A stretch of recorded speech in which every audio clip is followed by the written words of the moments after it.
Express Tribune. The hashtags we are using for social media are leaders in ISP, that's Islamabad, and collaborating for growth. Keep posting about the event. Ladies and gentlemen, keep updating your status and use these hashtags. We'll be super obliged.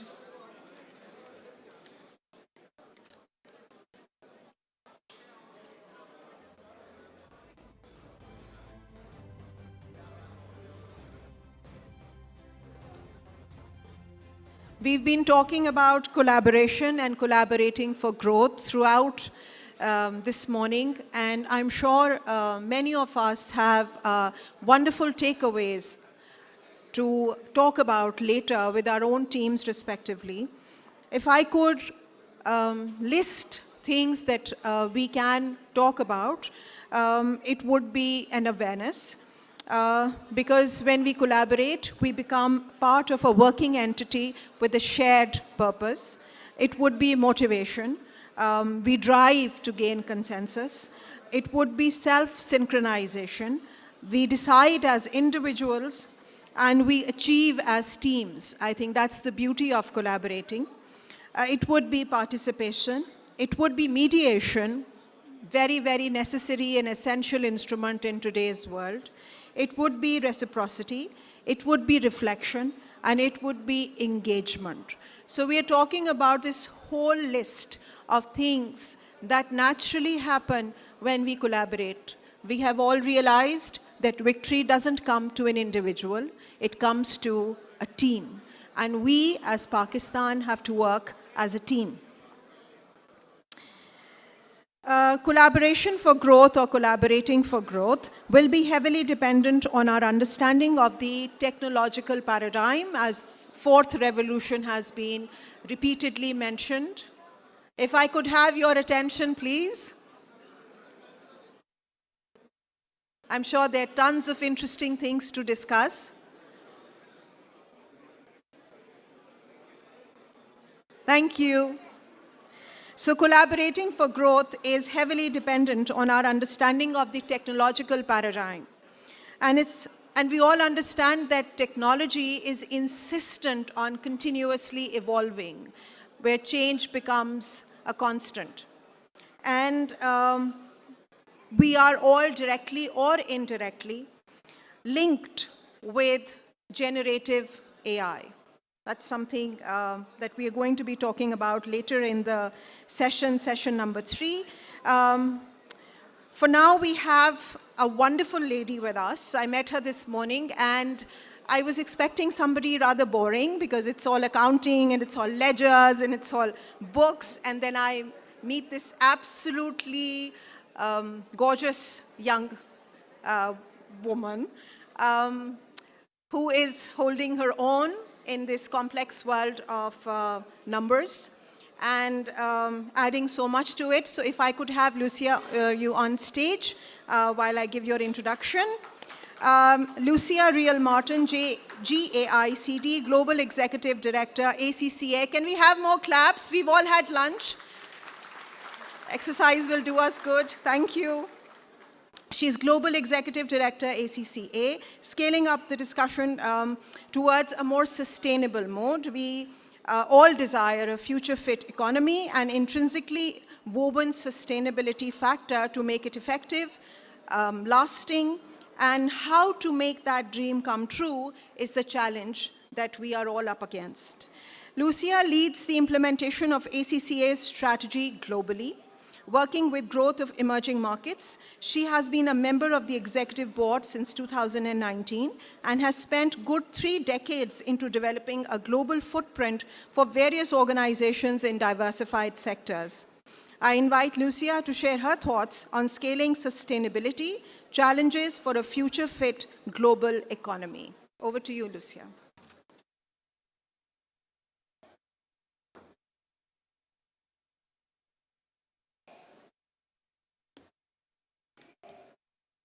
Good afternoon to you all. Assalamu alaikum. Thank you. I hope you've all had a wonderful day so far. many insights from the morning session. And I also hope that you had a great lunch and great networking, but hopefully not too much of a lunch that you'll be sleeping through my this discussion. Otherwise, I'll have to go and ask a few questions rather than be asked. But first of all, many, many thanks to the leaders in Islamabad Summit for a wonderful welcome to Islamabad and to Pakistan. It's a great pleasure to join you all and to be speaking at today's summit. I've also already had the opportunity to meet a number of you, and the gathering of strategists, futurists, business thinkers that are shaping the future of Pakistan and beyond. It's truly an honor to be with all of you here today. And to be representing ACCA.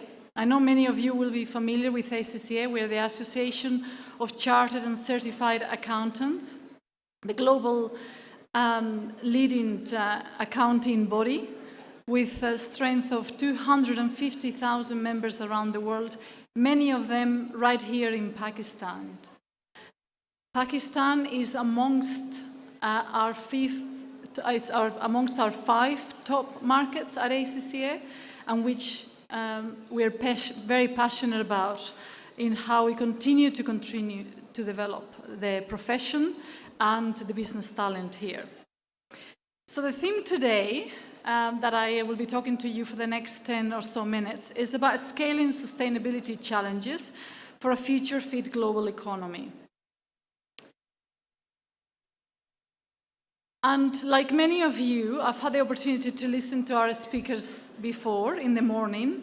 We heard very loud and clear that sustainability, technology, especially AI, and talent are 3 domains that really have to be common to many stakeholders. So whether it's the government agenda, whether it's the business leading, the accounting profession, which is what I will be talking about, the digital economy, we all agree, and this is an amazing starting point, that these are the 3 areas that we need to take forward. However, if I can have one reflection and maybe a request from all of you, is to ensure that we also pay attention to the broadest sector in Pakistan. I think ensuring that in all of these conversations, the SME sector is central is incredibly important. We know that in many parts of the world, the SME sector is almost 80–90% of the economy. Right here, it's a part of your 40% SMEs and 25% of exports. So for us at ACCA, we always ensure that we have a focus on SMEs. We see that as the motor, if you want, the engine of the economy, and it's no different right here in Pakistan. So I would like to take a few minutes to talk about each one of these topics. And I am certain that before today's event is over, we will all leave with a much clearer, a deeper and more hopeful view of what needs to be done and the part that we all play, that our businesses play to make these economies and businesses fit for purpose so that we can thrive together, right here in Pakistan, but also globally. And this is indeed our responsibility. So I'll start talking about sustainability. And when we talk about sustainability, we go immediately to climate change. At ACCA, we see this as only one element. But, however, is the element that grabs more headlines around the globe. And of course, is the most dramatic signifier of so much that has gone wrong in the world and in the models of production and consumption. It has to be noted today, and I think it has been said by many of the speakers this morning, that Pakistan faces some of the world's highest disaster risks. Yet, you only produce a tiny fraction of the world's greenhouse gases. And so you're enduring a very disproportionate share of this climate-related destruction. And this injustice reminds us that what we are facing in climate change is a global issue that requires global response and responsibility. And it's also why at ACCA we use our influence as a global organization to advocate in any way that we can. Now, as we meet today, the world has still not achieved the scale and the speed of transition that we needed to ensure that we didn't increase that 1.5 degrees that we've been so much talking about since 2015. However, notwithstanding that, in COP28 in Dubai, where nations agreed to phase out fossil fuels over the next coming decade, we felt a renewed sense of positivity, and ACCA was there to raise its voice for the accounting profession and businesses in a call for change. So I continue to ask you to join us in that. That event, like this one, was very encouraging in having that real sense of commitment from government, from industry and business leaders in the urgency of the moment that needs to take action. When we talk about ESG, for us in the accounting profession, ESG reporting is a vital cause of that broader issue of sustainability, as in an agenda that ACCA has fully embraced and championed for many years. We were talking about sustainability back in the late 90s, and now we're starting to put it into action through reporting and assurance. So you can see that long-term commitment, and many of you would have been in that situation as well. And at ACCA, we truly believe that it's a question for businesses as much as a question of ethics and morals. A question that reflects a truth that is becoming obvious all the time. That any business, any organization with an ambition for long-term success, not just survival, as I said before, but thriving, we must have a respect and a commitment to include sustainability into their strategy, or lose their moral license to operate. Investors won't back them, consumers won't trade with them, and employees won't work for them. And we see this all the time in action already. So it is, in essence, the quality that goes to the heart of every business decision. It's about risk. And I think we were hearing as well this morning about how businesses have to take risks to operate. And that is the idea behind impact investing. Impact investors seek to generate positive and measurable social and environmental impact alongside a financial return. And we know that investor confidence on impact investing continues to grow. And this is something that we also see through our membership, who is participating in this area more and more. And it's in this arena, in fact, that we see accountants taking a major contribution, because impact investing can only achieve precision and realize its purpose if it's based in sound accounting principles. In a recent ACCA study, and I invite you all to look up our website. We do a lot of research to ensure that what I'm saying here today, what our members go and do, is based on industry research and with employers as well.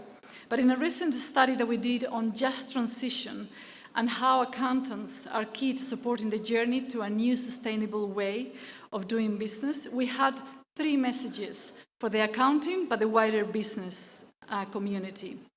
The profession embraces sustainability through social equity and protecting the environment. Measuring the social agenda is really hard. We haven't got it yet, but we are on our way and we must act. And there is a strong business imperative to embed this agenda into strategy now. And accountants who are already trained for these essential roles can make a big difference. We're already preparing company policies, developing business cases, identifying, measuring, managing climate-related issues. And this includes developing and using management accounting systems to collect climate-related data and information. And we do it with the same rigor as financial data. So you can see how we're trying to build that trust into the new sustainability arena through the profession. And accountants have that big part to play in working with purpose-driven entrepreneurial businesses who can take risks and are businesses of all sizes. And this is where my point about the SMEs before has a new life. We are very keen ensuring that all SMEs can participate in this new world, and we see that happening all the time. There is a call for having that holistic approach, and that requires a global and a local mindset. And I heard a lot of that as well earlier this morning, how we need to ensure that we really serve the needs, the business needs of Pakistan, but you're part of a region, you're part of a world, and you can contribute so much more with that global mindset. And we already see that. Certainly our membership that originates often from Pakistan is all over the world. But it does throw extra responsibilities for organizations like us, because global challenges, as I said before, demand a global response. And this is why we're dedicated to the worldwide movement to agree global standards on sustainability reporting, replacing a number of conflicting regimes with a clear and consistent framework that can be understood by every business, whether big or small, anywhere in the world. For us, it's about bringing transparency, accountability, and trust into businesses so that we can together build new business models that we can test and learn from, but trust that we are trying to do the best thing for the future. The demand for sustainability reporting is growing. I have no doubt about that, and I'm sure you don't either. And it's further amplified by stakeholders and regulatory requirements for organizations to be more equitable and sustainable. The need for reporting sustainable related information, which is ideally interconnected with financial information, is again not limited to large or complex organizations.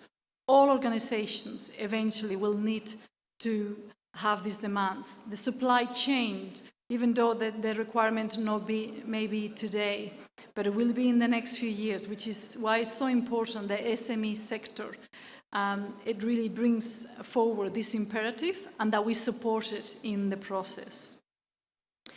And professional accountants, as I said already a number of times, can and should lead the way and collaborate with technologists, with talent developers, with policymakers, risk management, and other experts to engage and outline who is going to be accountable and responsible, the processes that we need to identify for material sustainability-related information for reporting purposes, and determining, collecting, and reporting the data, the considerations for verification, and the role of people and technology as vital enablers.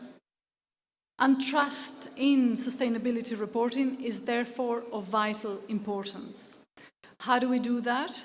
By bringing sustainability assurance closer to fulfill its role in enhancing its credibility. And again, ACCA is committed to equip our members and work with our partners to build awareness and adoption. And it's very heartening to see this agenda continue to win support here in Pakistan. We work with regulators such as Securities and Exchange Commission here in Pakistan, Pakistan Stock Exchange, and others to ensure that our members are at the forefront of that transformation. I'd like to share a few words as well about talent and the future of work, and the services and value that accountants can offer employers right here in Pakistan, and the kind of careers that accountants can create for themselves, but also for their organizations. And by investing in the profession, we attract the best people to join the profession. This has been a quest of ACCF from the very beginning. And this is why we pride ourselves in providing world-class education which equips people to play a part in the growth of sustainable businesses, but also that is bringing more opportunities for people that want a rewarding and a fascinating career in accounting, but that is now marked with lifelong learning and personal development. On another ACCA report that we did recently, that we called From Boring to Bold, Redefining the Perception and Enhancing the Attractiveness of the Accounting Profession, describes how we ensure that accountancy remains a great choice for people of talent, industry, and ambition who want to make a positive contribution to society and to make a good life for themselves and their families. Employability is a very important agenda for ACCA. I know it's a very important agenda for Pakistan and for businesses here as well. And we strive constantly to ensure that our qualification, our partners, and our resources equip people for those skills and attributes. And this is the ongoing plea that we'll give to you and to all businesses and partners in Pakistan, that will continue to remain dedicated to providing the best possible source of talent to all businesses with ambition to grow in a sustainable future that is powered by talent, the best professionals in the business world. Finally, and I'm almost there, I would like to touch a little bit on technology. And it's again bringing the angle of where the accounting profession, what role it plays in technology. And we have seen how technology changes the world. And of course, we're all experiencing that dizing pace of change. We've talked about AI, I'm sure we'll be talking even more, but it's really critical that we remain aware of the opportunities and the challenges this presents for us. I believe that right here in Pakistan, there's so much to look forward to. Pakistan has a tremendous potential to harness that power of technology. I don't have to tell you that. We witness it and we support it. It's home to countless tech-centered companies and more than 16 software technology parks, and exporting to more than 120 countries all over the world, supporting not just startups, but business automation and digital transformation. And it is propelling, and I say this being in the global environment where we work in many of this talent transformation and interaction, Pakistan is starting to be seen as that preferred destination for accounting and finance outsourcing and talent, enabled by the superfast digital comms technology. The question we need to tackle is how we ensure that AI can add the most value, and how we ensure that the human intellect and that intuition that we have as business leaders remains at the center of strategy, but also operations. One of the major issues is related to oversight and control. I heard this recently, and I'm sure you would agree with this. It's ensuring that AI is not in autopilot, but there is the co-pilot. And we need to then tackle regulation with AI, because it has been patchy until now, inadequate and lagged behind advances in what technology can really do. Another report that we recently did, Building the Foundations for Trusted Artificial Intelligence, is a significant contribution to the raising calls for better governance in the sensitive and important sector of AI. We all know how powerful a tool it can be, and businesses are discovering the need to play this at the heart of everything that we do. But it needs to be in the right hands as well. And again, accountants are emerging as the perfect professionals to ensure power is used in the best possible way. I would like to just finalize with a few words on how at ACCA we make a practical contribution as accountants and as ethical, motivated leaders and businesses. And it's bringing all three areas that I've touched on from an accounting profession perspective, but that we know are the pillars of business growth and collaboration. Sustainability, talent, and tech, which we've been talking about. And it's all summed up for us in our current theme. And I would like to leave you with this. Our theme that is called Accounting for a Better World. It tells a very powerful story of how the accounting profession benefits societies and economies, and how it can respond to the many challenges around the world. And it's in this challenging and uncertain environment that accounting and ACCA is at the heart of issues such as sustainability, inclusion, ethics, and the increasing desire of individuals and societies to make a better world that has to be ready for everyone, and that includes everyone. ACCA believes that accountants are perfectly placed to play that major role in this shift. And we believe as well that our Accounting for a Better World agenda is especially relevant here in Pakistan. We see the ESG issues that I touched on earlier entering the mainstream of politics and business thinking. We heard that this morning. We're seeing innovation supporting entrepreneurial growth, and we're seeing an exciting young generation of business leaders with the vision to make an impact in the world that we need to capture and bring towards us. The values that what ACCA is based on, innovation and integrity and inclusion, find a very rich and soil and really flourish right here in Pakistan. So with that, I want to finalize by saying that at ACCA, we remain optimistic about the future because increasingly the needs of the planet match the needs of our businesses.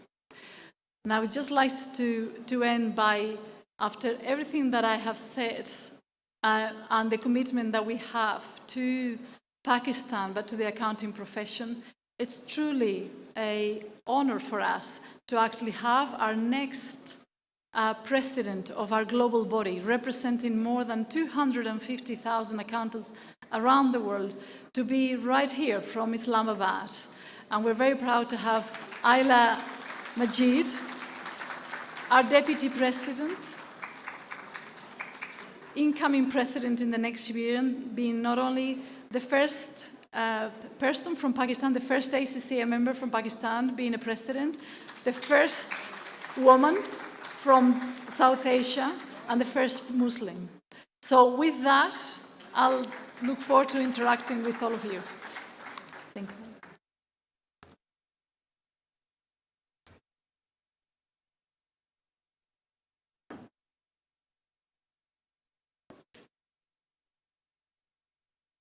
I'll request you to please stay on stage, Lucia. Listening to you, I am so motivated to go back to school and do the ACCA now. A bit late in the day, but you say it's never too late, yeah? Okay, so we spoke about sustainability in technology, and we talk about ESG reporting, which I was very impressed with. I think that's a strong measure for ensuring that we are on the right track. Would I be correct if I say that technology is sustainability? Because when we bring in technology, we create a more sustainable framework. Would that be a correct statement? Sound, can you please check the mic?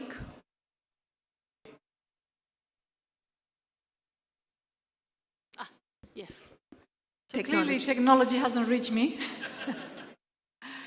Absolutely. And for us, when we talk about sustainability and technology, we actually very often bring it together because one, sustainability cannot be propelled without technology and vice versa. And in everything that we do as a global body, whether it's related to policies, whether it's related to how we update our qualifications, how we actually support businesses throughout continuous development, it's often interlinked to ensure that sustainability is such an urgent matter. Absolutely. For the accountants in the world, in the room, you would know that reporting, it's here. So we need to bring it forward, and technology is going to be our tool to make it happen. The key factor, absolutely. Thank you so much. This was great learning. We are all directly or indirectly linked with generative AI. I'm sure everybody is familiar now with ChatGPT 3 and ChatGPT 4. Everybody's got them down on the phone, and everybody's using it shamelessly, including myself, I'll confess. We have also learned in our upcoming address, while I was doing my research, that enterprise is not only a fictional spaceship traveling to new worlds, but the very real vehicle for us to move past the hype and have a clear blueprint on utilizing the technology innovatively and most productively. I think that is where the excellence rests, how productively we utilize technology and how innovatively. Because of course, infrastructure and ecosystem varies from country to country and even from cities to cities. And I think it would depend on our creative understanding of our ecosystem to be able to adapt the technology for the best results. Which means that the responsibility is on the shoulders of the leaders at the helm of the affairs. And we have an eminent, very eminent, Pravin Thakur. Sir, if I could request you to kindly join us on stage. Pravin Thakur is Vice President, Asia Teradata. He brings decades of experience in the IT industry in various leadership roles in global companies, including Oracle and IBM. He joins Teradata after an entrepreneurial stint with Unscramble Enclosure, where he led the companies to Gartner's Cool Vendor List for analytics and data science, and in customer acquisitions across Asia and North America. A consummate sales leader with a passion for data and analytics that rule his professional journey. Am I right? So over to you, Pravin, from here. You will, I'll just introduce your topic. Pravin is going to be talking about the era of generative AI, how enterprise can prepare. Intriguing. Thank you very much for your kind introduction. Good afternoon, Islamabad. So it's so beautiful to be back in Pakistan after a long time. Kafi arsa ho gaya, 8 saal ho gaye. But I've been kind of very fortunate to have been in the country for many years in my various roles. And I love the energy in the room. I love the energy in the room. And after this solid lunch that we have had, could we just, say, okay, fine, we will try to go through this enterprise readiness for generative AI, the best topic that we could have ever chosen after lunch. Are you guys with me? All right, so let's get started. So now, not a conference goes without talking about artificial intelligence, advanced analytics, the data platform, generative AI. And if you are like me, I get confused. There are more questions than answers right now. How do I get there? How do I take care of privacy? How do I take care of governance? Do I do it in my existing systems? Do I get the new systems? How do I manage the cost? Do I do it on cloud? Do I do on premises? There are more questions than answers. And in this short presentation, I would like to make that easier for you. And for me, when I look at these questions, and I don't really have all the answers for you, but what I would like to do is to simplify my life, I would look at perhaps 3 things. And I'm talking about enterprises, the businesses. There's a lot of excitement, there's a lot of innovation happening in the consumer space. But when we get back to our office, when we look at our core banking system, when we look at our payment system, when we look at our financials, procurement system, HR, and that's where, how do I use this? ChatGPT is so good to do homework. My daughters use them. But can I use that to do my financial accounting? Maybe not. Not yet. So 3 things that I would focus on. 1, how do I get to a modern data platform, deployed on premises, in the cloud, hybrid, wherever I want it, and complete flexibility to do what I want to. 2, how can I adopt an open, connected, and highly performant analytics system? And 3, how can I then enable the new upcoming exciting technology of generative AI with the enterprise data? So let me go through this. Wow. This is wonderful. But let's just work through this. I swear, I promise, I did the slides in English. But okay, so these things happen. So again, when we look at the data platform designs, and I thought, let me look at outside in, and Gartner has this report for critical capabilities for data platforms, and I start with that. So it has listed 3 critical capabilities in that. 1, A platform that all of us in enterprises are fully aware of for the longest time, a data warehouse. You would take data from the various data sources, you have a data model, and somehow, somewhere magic happens and you try to put your data into the data warehouse, and then you get some reports, you may not get some reports, you get them on time, you may not get them on time. So that's the data warehouse. May not be the most agile, but it's trusted, it's been around, it's performant, and you can rely on it. The second is a data lake, the complete antithesis of data warehouse. I don't have a model, I have a storage system, I have a very cheap and cheerful system that scales to petabytes and petabytes. I can dump my data onto that, but what do I do with that? The platforms to use that data, query the data, do your reports, etc., are limited. However, yes, things can be done. Not the highest degree of performance that you would expect, but yes, it does the job. And then, there's a logical warehouse that Gartner points out, that I leave data where it is. I don't have to move into a data lake. I don't have to move it in a data warehouse. And I have a distributed platform, let data be where it is, and at the query time when I need to do something with it, I pull the data when I need it. The modern data platform, that's my first simplification mantra, would be a design pattern that includes all the three solutions into a singular platform. So you have a data warehouse, you have a data lake, and you have a distributed federated data systems. So whatever you want, you can actually put that in a singular platform. And that's where we call the rise of the L word, or the lake house. Lake houses generally are with data warehouse paradigm and a data lake. But what we are trying to do at Teradata is to extend that data platform to include the distributed federated data warehouse as well, where you leave the data where it is, don't have to move into a repository, and at the query time, at when you need it, it will be queried and you get the results back and given to the users. So my first submission to you would be, as you are looking at your new platform for AI, for analytics, for doing what's cool, first thing, simplify the world of data, bring it to a lake house that incorporates all the three design patterns: data warehouse, data lake, and the distributed federated logical warehouse. Now, a day in the life of Teradata. Now again, Teradata has been in the country, in Pakistan, for 25 over years.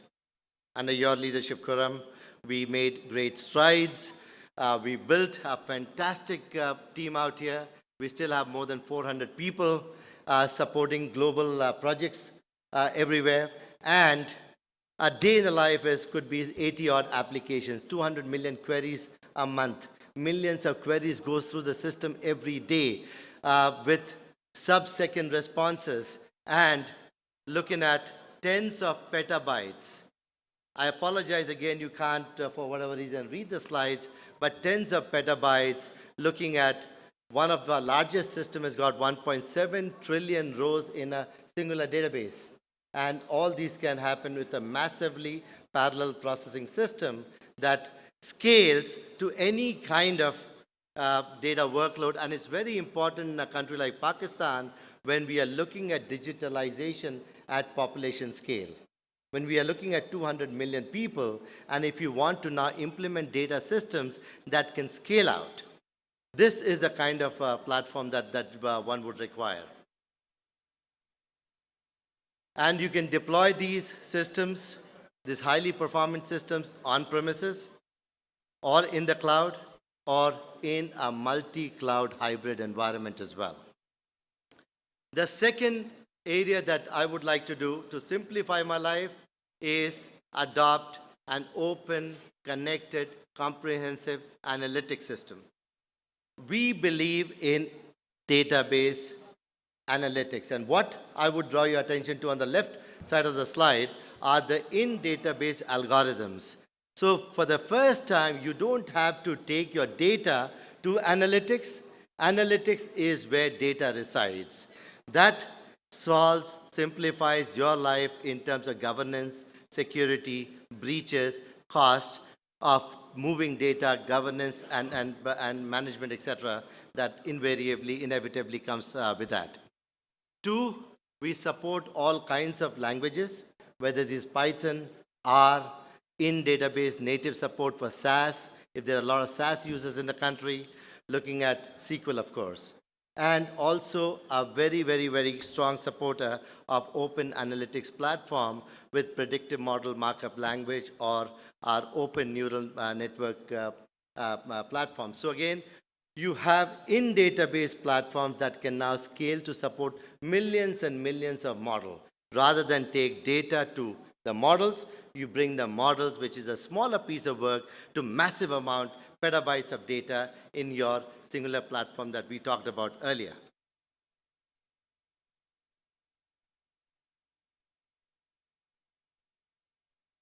And you could try these all out at clearscape.teradata.com. It's free. You can sign up for a trial, get provision in a few minutes, and you get access to all this beautiful, scalable analytics that you would want to try it out in your enterprise.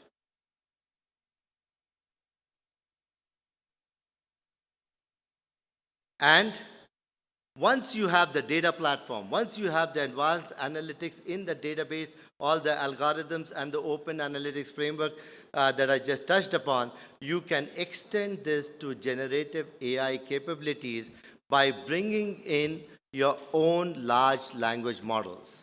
By bringing in your own models, you can look at the open source models, or you can look at in the cloud just through APIs, access through large foundation models like ChatGPT, OpenAI's ChatGPT, or Meta's Llama, which can be made available to you. So bring your own models, bring your own large language models into your enterprise through the platform that we provide through the open APIs. You could also use something called ask.ai. Check it out. It's in a limited preview usage right now.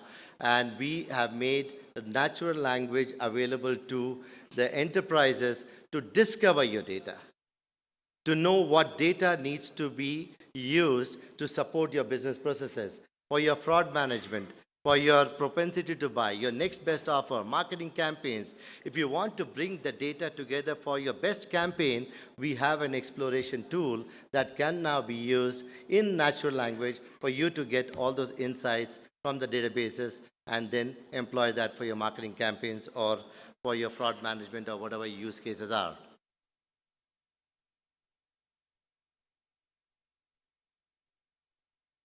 And lastly, what I would like to, what you can't see, and I thought this was my highlight of presentation.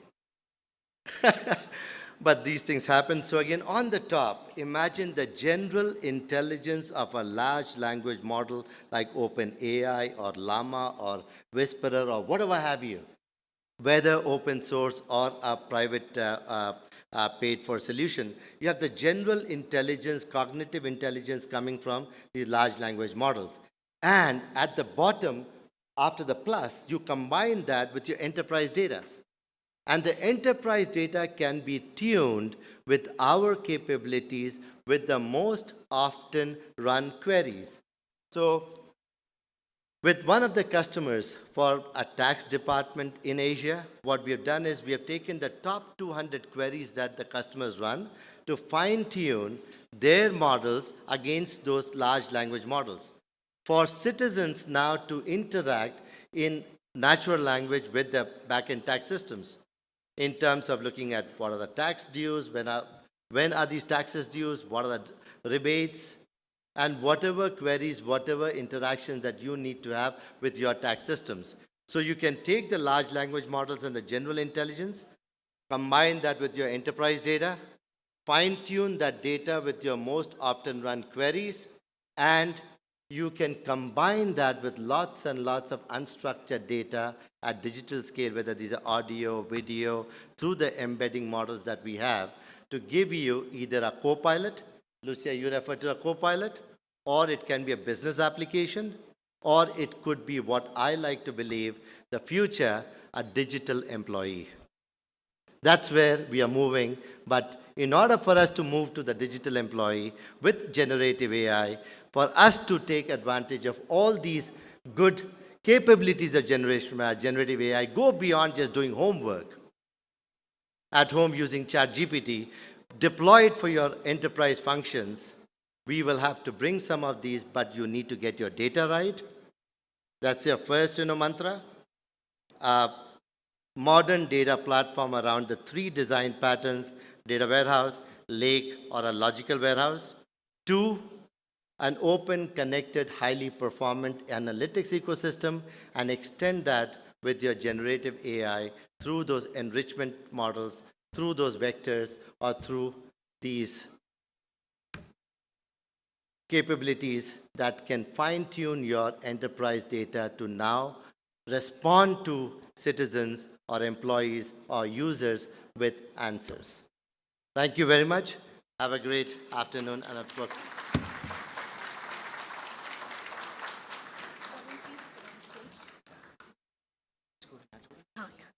Thank you so much. Thank you, Pravin. So with a cloud and a lake house and add a mountain, it's a perfect vacation resort so far, listening to you. And then I was thinking, this is so much like heaven. Everything nice and cloudy and lake house, and then comes the Python. They don't need to be this true to the biblical story. And then a whisperer. And then if anything fails, you can ask the dawn. So I was thinking, were these coding specialists earlier, Bollywood script writers, or, there's so much of romantic naming in what this data world has become. And there's, of course, immense learning. I was quite convinced that maybe this could be my alternate career, but I'm sticking to you, Lucia. ACC is better. Thank you so much. It was wonderful. I would like to request Mr. Mohammed Ali, Caretaker Federal Minister for Energy, Power and Petroleum, for our memento ceremony for our esteemed guest speakers here. If you could join us on stage. I would also like to request Asfar Ehsan, Sir Sohail, to please join us on stage.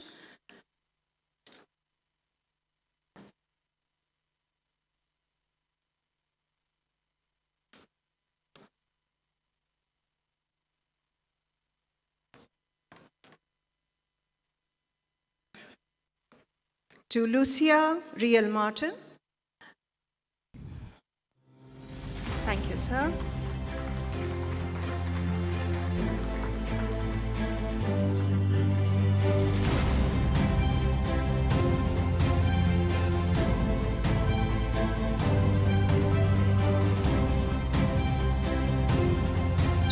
To Pravin, it's an absolutely fascinating talk on the intriguing world of data and analytics.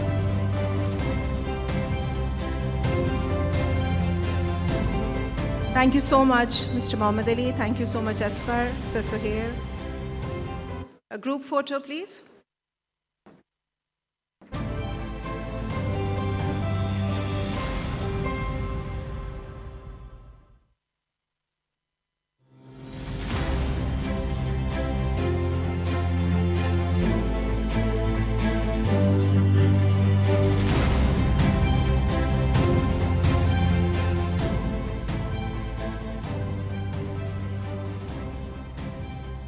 We have a wonderful discussion coming up, and for that, I would like to request the panelists to take their seats, and then our session chairman, Mr. Mohammed Ali, Caretaker Federal Minister for Energy, Power and Petroleum, if you could please join us on stage for the much needed discussion on the way forward for the power sector. with academic credentials from IBA, U of T, and Harvard Kennedy School of Government, Mohammad Ali stands as a transformative leader, bridging the worlds of business, governance, and energy policy. We have Syed Munis Abdullah Alvi, Chief Executive Officer, Chief Executive Officer, K Electric. A strong future readiness and passionate about enabling industry and diversity and inclusion at K Electric. Very impressive work that is going on. I would now request Ruhail Mohammed, Chief Executive Officer, Lucky Electric Power Company. He's a strong financial planner in chemical, energy, and polymer sectors.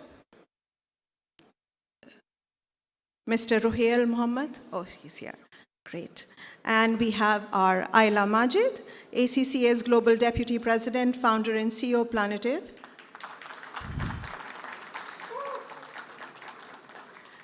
The session will be chaired by Sardar Owais Ahmed Khan Lagari, Federal Minister for Energy and Power. Sir, if you could join us on stage and take the central chair.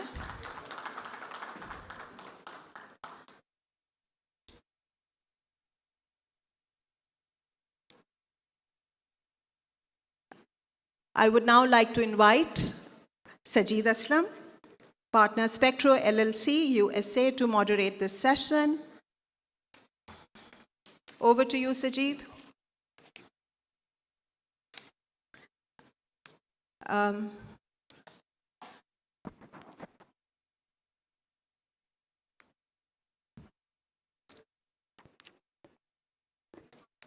Assalamu alaikum and very Sir good afternoon. Sardar, okay. Are you announcing? No, please. Okay. If I could request Sardar Owais Sahab to please come and join us here at the rostrum for his address. Thank you.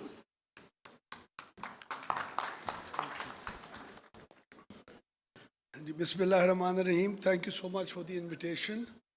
I'm the new guy in, so it's an easy position to be in to start with, because you can't blame me for anything bad that's happened in the past. But I think a lot of stuff has happened which has quite clearly defined the direction that the power division is planning to take in the near future.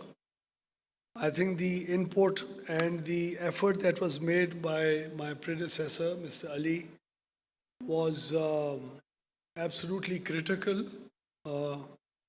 We've inherited a lot of issues. We need to actually make a lot of policy interventions, many policy interventions in the near future to set the course correct. I was first given the railways portfolio. So I went and insisted to the Prime Minister that he gives me this portfolio. And he asked me one question: are you in the right frame of mind to take this portfolio? Because you're going to have sleepless nights. And that's true. This sector is actually marred with a lot of fault lines that we need to put in place. I'm sure during the discussion that we'll have with very competent people on stage, I would be trying to elaborate upon what we are planning to do in the very near future. We've already gone to the Prime Minister with key sectoral reform proposals. Mr. Ali was also along with me and the power division. And we've touched upon issues like converting imported coal to the local coal for our power plants to bring down the prices. We've had discussions like implementation of the weighted average cost of gas in the country across the sectors, and discussions and deliberations on that have already started between ministries. We've gone through proposals in which we are wanting to shift the very valuable asset like gas to more efficient means of producing electricity. We've also started discussing regional incentive packages, debt restructuring, wheeling and open competitive markets. What exists today in terms of competitive markets and the way they were trying to introduce those was going to be a stillborn. So we want to make sure that the buyers and sellers of power outside the CPPA have enough, have friendly enough environment to work in the future. We've also taken a very bold decision of not making the CPPA go into contracts for power purchase beyond a certain level at all. We want the open competitive markets to play that role.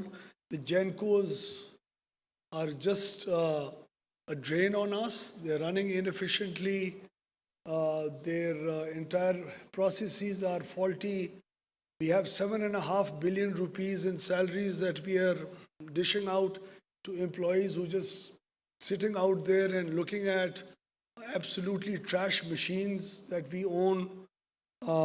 We need a lot of institutional restructuring on the NTDC side. NTDC has to actually be assuming another role. It has to be, there has to be a market operator carved out of it. NTDC itself is, in my humble opinion, a very inefficient organization. They don't even know how to efficiently roll out projects and implement those, hence resulting in horrible transmission constraints that are actually bogging down the efficiency of the sector and taking the price structure much higher than what it should be. There is need for pre-privatization intervention in the form of policy and regulatory framework that needs to be immediately put in place for us to invest into, for us to divest our interests in the distribution, inefficient distribution sector. We have already almost finalized for the first time in Pakistan's history one of the most transparent processes of identifying A-class members on the board of directors of all distribution companies. You should be seeing those names appear very soon in the market, and I'm sure there would be a lot of confidence that the sector would start feeling once you see the board members. I'm actually wanting to completely, to a great extent, alienate the power division from the running of the distribution companies, no interference whatsoever. The boards need to be autonomous like they were at the time of PTCL, when we had deregulated the sector in the early years of the Musharraf rule. We had not only taken our hands off the board, but we had also ensured a very good, efficient, deregulated market at that time.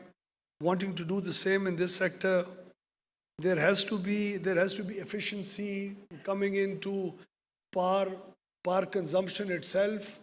The curve, the off-season and the in-season curve is way too much. We actually design ourselves for peak requirements, and then we end up in capacities that are not required the rest of the year. There has to be tariff rationalization, and I'm very fortunate to have inherited a very, hopefully a very good proposal that my predecessor, Mr. Ali, had already authored for us. So we're looking at that very seriously. Might be implemented very soon. Then we have the tariff restructuring. The industry just cannot. I did mention this to a delegation of the Pakistan Business Council this morning, that the industry cannot afford to be cross-subsidizing the poorest of the poor consumers. The government needs to be bold enough to accept that this is a social protection program and it needs to be financed that way. You can't hamper the growth of industry and the export sector, which in turn is going to earn you a lot of foreign exchange and get you jobs to be created. We can't hamper the growth of that sector just because they need to be cross-subsidizing the others. I think programs like the Benazir Income Support Program and other provincial social protection programs, it's high time that the provinces and the federation both need to take the bill for that. Just the way when the taxes are recovered in our country and are collected, what does an electricity bill have to do with collection of taxes that the FBR is supposed to be making? So all these things are out of the box, and we're looking at the entire sector with a completely open mind. And thank God we have to our resume a deregulation that we've authored in the past, I've authored in the past. There is absolutely no appetite of controlling the discourse, no more political transfers and postings. It still hasn't happened in the past 1 month, and it will not happen. I think the basic requirement of digitizing the entire system and making it more efficient by these distribution companies is something that we have a huge appetite for, and I'm looking forward for the boards to actually be implementing that. We are planning to go into privatization and or concession agreements. We've identified some of the companies that need to be privatized, which are healthy enough to be dealt that way. The others, we might go into long-term concession agreements. We are wanting to judge the appetite of the private sector to come and invest into these companies. For that, there has to be transparency, and the companies have to be completely opened up, and the data rooms have to have complete access to the investors. So that's another challenge that we have at hand. So all these things are, I think each intervention requires a lot of effort, but we are planning to leave this sector a much healthier one with much more private sector participation, and for this sector to actually be helping in the economy grow instead of actually retarding its growth. So that is our entire outlook towards the sector, and we're wanting the private sector to help us. This morning we asked the Pakistan Business Council to give us 2 or 3 experts to be working with us on the wheeling, the policy, how effectively should it be rolled out? I mean, how, in what kind of a phase we should roll that out, how much of an impact it will have on the private, on the power sector or the economy. So we are not going to protect the power sector at the cost of economic growth. In my humble opinion, this happened many years ago. Somebody came and advised to me, why are you selling PTCL off and why are you deregulating the sector? And we at that time also clearly told them that the revenues that you are generating for us in terms of profits are just about 28 billion. And look at what happened when we opened up the sector. It started giving us hundreds of billions of rupees in revenue. And it helped economic growth actually to get much faster than what it was. So I do apologize for taking too much of your time, but this is just the basic stuff that we're looking at, and we'd like to, we are absolutely open, and I'm looking forward to good suggestions coming for the power division through these experts. Thank you so much.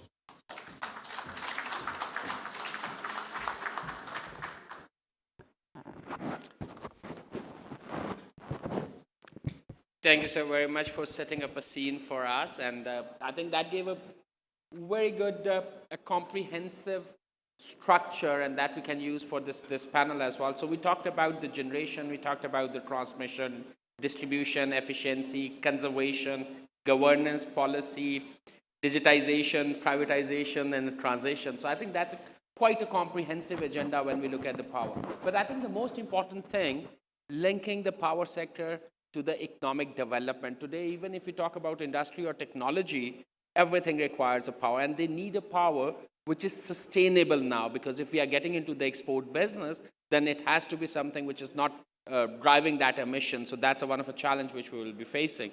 So I think let's start with the privatization. That's one of a key area which is right now we are discussing, and we have got one great story coming from the K Electric, which is a great success story, one of the success story from a privatization.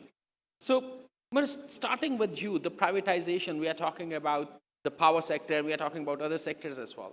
So based on your journey, how you have made it happen? What were the key characteristics which managed to create KE a success story compared to many other countries or other assets which may not have a similar outcome as we see today? Oh, sorry. Bismillah ar-Rahman ar-Rahim. Thank you, Sajil. I think what was alluded to in the entire speech of Honorable Minister Saab is what actually is needed when and if you have a privatized entity. KE privatization, obviously there are sometimes there is some criticism in terms of, whether it was the right privatization or not. And again, still there is an element of subsidy which is paid to K Electric, and it happens to be a higher number. But I would again plead that that is not the that is one of the factor, but probably you have to look at the overall efficiencies that have been brought into the system because of that privatization. And I would like to, the limited time space, would like to again emphasize that probably privatization is the way forward if we have to get rid of the circular debt. And we have seen in all the statements, although of the Minister Saab and the government, that they are trying to privatize or give concessions for the discourse. And I think a very tangible step towards not the power sector, but is the advertisement for the PIA. We have heard about PIA's privatization for a very long time. We have seen the advertisement, which means that there is definitely some progress which has been made. And hopefully when it is done, it is going to be some less burden on the national exchequer. In terms of K Electric, we were privatized in 2005, and obviously it was a government-owned utility. It has generation, transmission, and distribution all together, and it is a fact which has been verified by NEPRA and many other institutions that the T&D losses at that point in time were around 37.6% to be very precise. And it took us some time, but today we stand around 14% of T&D loss, which required digital, administrative, process-related, governance-related, all kinds of steps which enabled us to reduce these losses. The recovery, in fact, has improved substantially over these periods. And the most important thing that I would again claim that is being done is the right sizing, I would say. We, at the time of privatization, we had 18,500 employees of K Electric, and out of them, 17,000 were non-management and 1,500 were management. It is a fact that we had more gardeners than engineers in 2005. We had telex operators while there were no telex machines. Today, we are still a big company. We have, alhamdulillah, we have 12,000 people, around 6,000 management and 6,000 non-management. We hire from the best of the universities. We have digitized the entire transmission system, and on the distribution, we have done a significant improvement in the overall meter data management system. We are doing the SCADA, and hopefully, inshallah, in the next few years, we'll be able to demonstrate that the entire electron can be seen on a screen, where it has gone, where it is transmitted, distributed, so on and so forth. So, as a function, while obviously we have our own power plants, and those are run by gas, and because we are supplied with RLNG, which is expensive, and again, because, government buys it, we buy from PLL. So as a result of gas, our tariff is higher. Because it is a regulated entity, so we have to get approvals for whatever we do. Without those approvals, it is not possible for a utility to, come up with their own projects. So while, we have still some distance to cover, we still have to go down to a single digit of T&D loss. We have to reduce our generation cost. And recently, again, we are able to publish our RFPs for solar and wind. Almost 540 megawatts of RFPs are in the market, and we have received, it is going to be done on a digital platform, so we have some 40 institutions registered with us, hopefully, inshallah, who will be bidding for this, out of which 12 are foreign institutions. So we have filed a plan for the next 7 years with the regulator for almost $2 billion of capex. And the way, inshallah, I would I would see it happen is that obviously we'll have our own generation cost, which has to be lower. And again, the plan ultimately has to be approved by the ministry. There has to be a curve for the TND and the recovery, which has to be provided to a utility. And I think all distribution companies which are going to be privatized will have to be given some targets in terms of their actual cost today and the future. And they have to then perform based on those benchmarks. And whatever the cost, uh, which those benchmarks are there, they have to be accounted for. And then those utilities have to ensure that they perform on the basis of those benchmarks and do better. And if we are able to do that, then the burden on the next national exchequer through this circular debt will reduce. Uh, we have seen it grow, and again, predominantly it is because of the fact that the benchmarks that are given to the distribution companies are not met. I would, again, of this firm view that if you give them a roadmap and you tell them that this is your benchmark and you have to reduce generation cost, ultimately there's going to be a market. I think we are seeing some in CTBCM in some form or the other to be implemented. And ultimately, when we'll have private distribution companies who will go on a market, buy power, and then sell. And obviously, the government will regulate the overall performance, overall rules and procedures through which those markets have to operate. Then the government will be not having any impact on any inefficiencies in the system, which then have to be absorbed by those private companies, and then government can just do the governance part of the operations, not the operations, but the policies and procedures. No, So, thank you, Monis, and that's bring me to Alisab, to you. Like, Monis, he picked up on the open market and the market operations where the companies can decide what to buy and how to buy and where to really distribute that side. So do you think the Pakistan in the next 5-10 years has a roadmap to really get there in terms of the open market operations or a commercial side, a competitive market somewhere? Yep.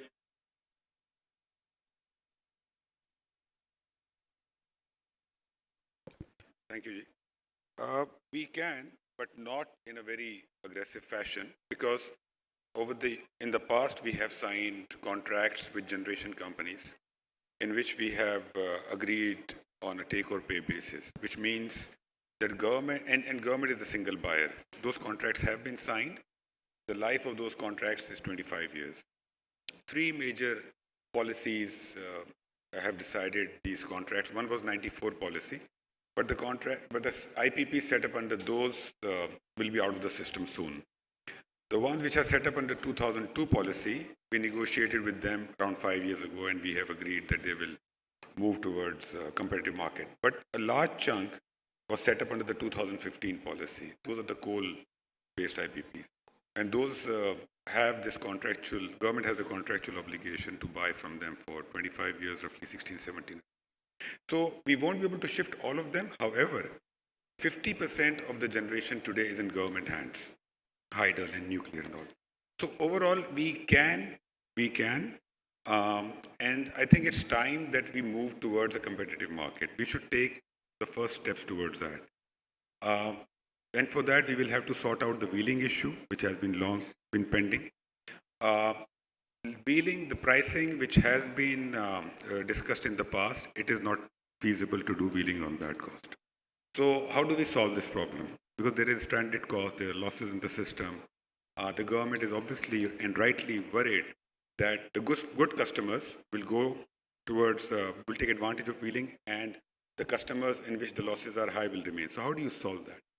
I think one of the two things that we need to do. One, we need to start wheeling in a way that the burden on the grid is less. For example, I'll give you one example.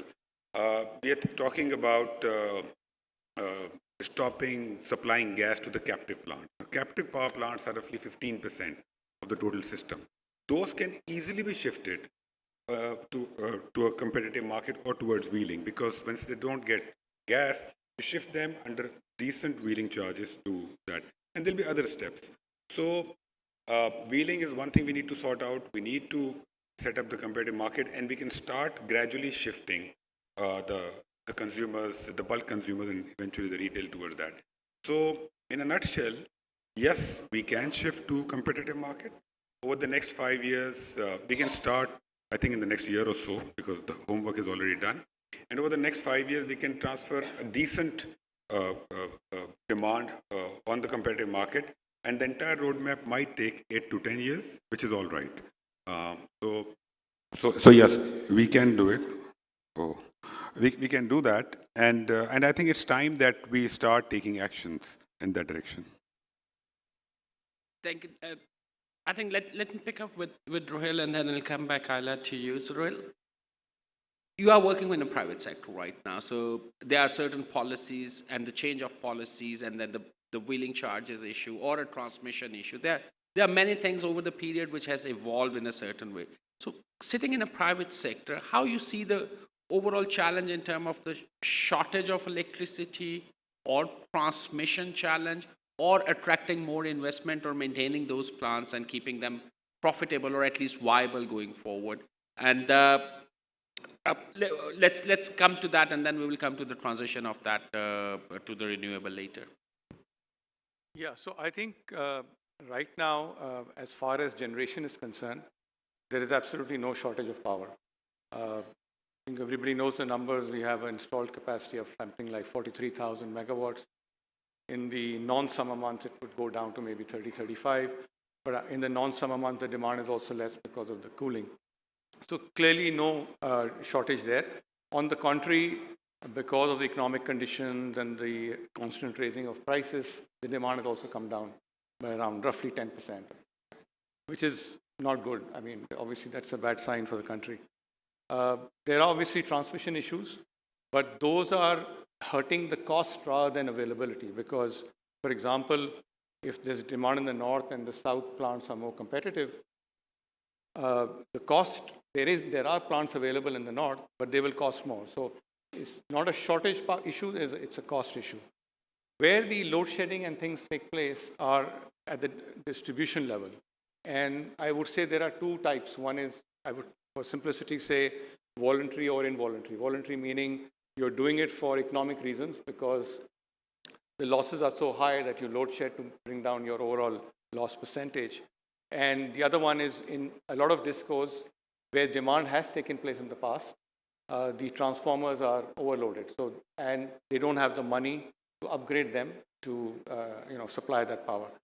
I think the government is taking action on both the sides, and one step would be handing over management to the private sector. So they will invest in the grid locks or wherever they are.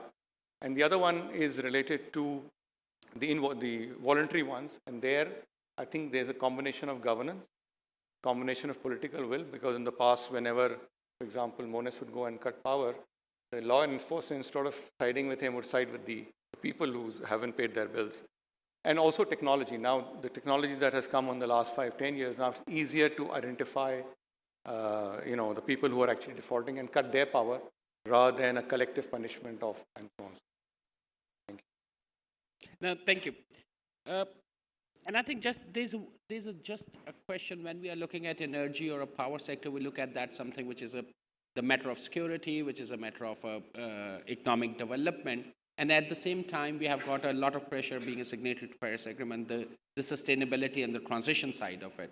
So I like coming to you. So we have got one roadmap that what we're going to do, what's happening today, whether it's a transition, it's a generation, or it's a distribution side. Second part comes to how we are going to train our citizens for conservation side, because that's also from our habits. But right now, do you see that for the next 20, 25 years, can we commit to the entire transition towards more sustainable sources? And can we put together that roadmap and get a commitment from private sector and the government that this 25 years plan is going to stay there? Thank you, Sajid. Assalamu alaikum, everyone. Sajid, when we talk about, say, how to sort of deal with the issues of the power sector, I think we have a very clear roadmap, what the Honorable Minister said, all my fellow panelists mentioned. All those things, they are there. They need to be implemented. Now, on top of that, if we put the energy trilemma, which is energy accessibility, affordability, and sustainability, we are not going to get there immediately soon, but we have a roadmap. And whereas we have the net zero commitments, obviously different countries and different industries and regions, they have committed to either to 2030, 40, 70, depending on their own dynamics. When we talk about energy transition, we must also look at that what are our own consideration as a country, the availability of resources, and where we are at. We cannot completely jump from where we are to something that does not exist, or there are lots of hurdles. Just to say, in Pakistan at the moment, what we need to do while moving towards sustainable sources of energy is also to move more towards indigenization. And there is already a move to move from, say, imported fuels, etc. But if you look at the numbers, last year's numbers were that 60% of the generation was from fossil fuels, and a huge part of that was imported. We obviously have installed our own capacities in terms of, say, the other generation that we have, nuclear, then obviously with regards to the renewable energy as well. We are still quite sort of, so I would say in the early stages of implementing or integrating renewables in the system.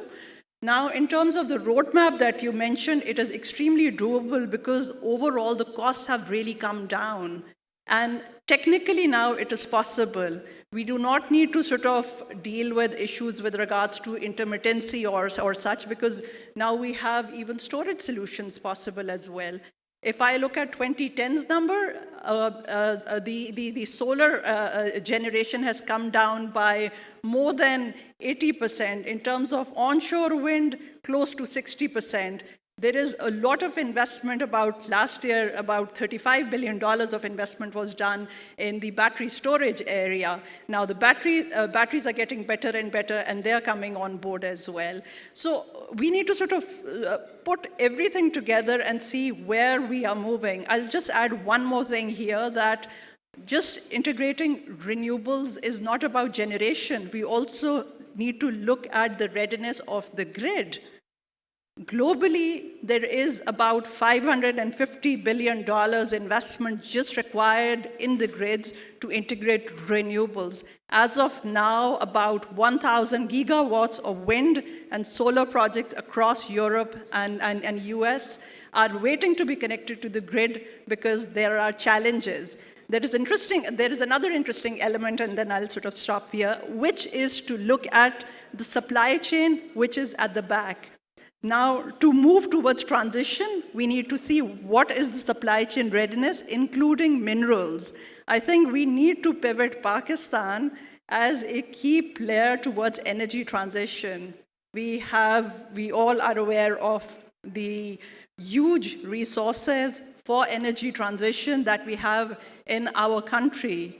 We all talk about one of the very large copper projects. So it needs to be done in an integrated manner, looking at creating policies, incentives, and you also mentioned about the adoption, to also incentivize adoption. So I'll stop here. Thank you.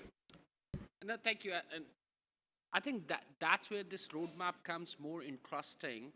When we are talking about 25 years from now, we don't know which kind of energy we will be using, right? Or what kind of new technologies may come in, and what is the better bet. So how we can create that flexible model where private sector, investor, and the governments, they can work so closely and they are so flexible to adopt and adjust based on the changes which are happening around the world, right? So our current experiences are very, very rigid in most of the time. So how we can create that mechanism where the investor is willing to put the money because of flexibility, private sector want to take a lead, and the public sector is there to make sure that flexibility and that adaptability exists out there. So Mohammed Ali Sahab, I'll start with you, and sir, I'll come to you as well. Minister, you want to add?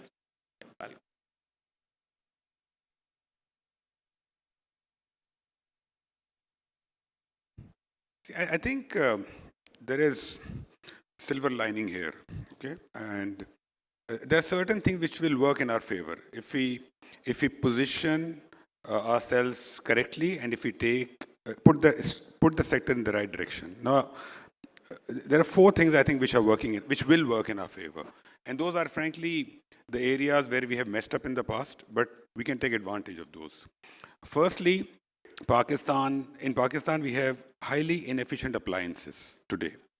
Just to give you an example, when we were working in the ministry, if we replace all the fans in the country and make them more efficient, which will happen over the next 10 years or so, we save around $1.5 to $2 billion of fuel imports every year. We run our tube wells on diesel, and we import roughly $2 to $2.5 billion of diesel every year. A number of appliances in the country are inefficient, and going forward, they will be replaced because the technology is there, firstly. Now, the second area where we can improve is we are doing our space heating and cooking on gas. We are providing gas directly in the households. That will change. So just to give an example, 75% of oil imports that we do is used in transportation. And so we are importing roughly $6 to $10 billion of oil just to run our transportation sector. That will all go towards electrification. Thirdly, we have kept the power sector in the government hands so far. So, and fourthly, we have one of the lowest per capita consumption of energy globally. So, going forward, I don't think we need 25 years. We need 5 to 10 years, maybe 5 to 8, if we do it rightly. What will we do? There are 5 big problems we are facing. Transmission. Why don't we privatize NTDC? And that's something that we have talked about. We have a mindset where we continue to live in the status quo. But National Grid of UK is already privatized. Philippines has privatized its transmission company. We are talking about privatizing our national airline. KE, which supplies electricity to the whole of Karachi, is privatized. So let's privatize NTDC. Discos, we are already talking about giving it in the private hands. So the answer to the question, how will private sector get involved? Once you give that direction of privatization and involving the private sector will keep getting involved. Another problem we are facing is circular debt. We have already worked, ministry is continuing to work on that, and hopefully that will be resolved one way or the other. Fourth, we have very large capacity payments. So we're talking about debt tenor extension, as the minister also alluded. And fifth, we need to restructure tariff. So if we work on these 5 areas, coupled with energy transition, as I mentioned earlier, Pakistan will need 5 to 10 years, 5 to 7 years, I think, to fix the power sector. And the impact will gradually start coming. If we are sitting at 15 or 16 cents a unit today, as long as the direction is right, it'll start happening automatically. Coupled with this, we are talking about microgrids, we're talking about wheeling, we are talking about shifting captive. So the problems are known, the solutions are known. Now, if we start implementing those, you will start seeing the change gradually. And there is a lot of pent-up demand which can come from 2 areas. Number one, when we restructure tariff, industrial demand will pick up. That will create employment in the country and overall economic improvement. Secondly, a number of areas do not have access to electricity. So we have advantage over there also. So there are a number of steps which we can take simultaneously, and you will see improvement in the overall sector coming up. No, thank you. I think Minister Saab also picked up on one thing, and that was one of our themes since morning as well.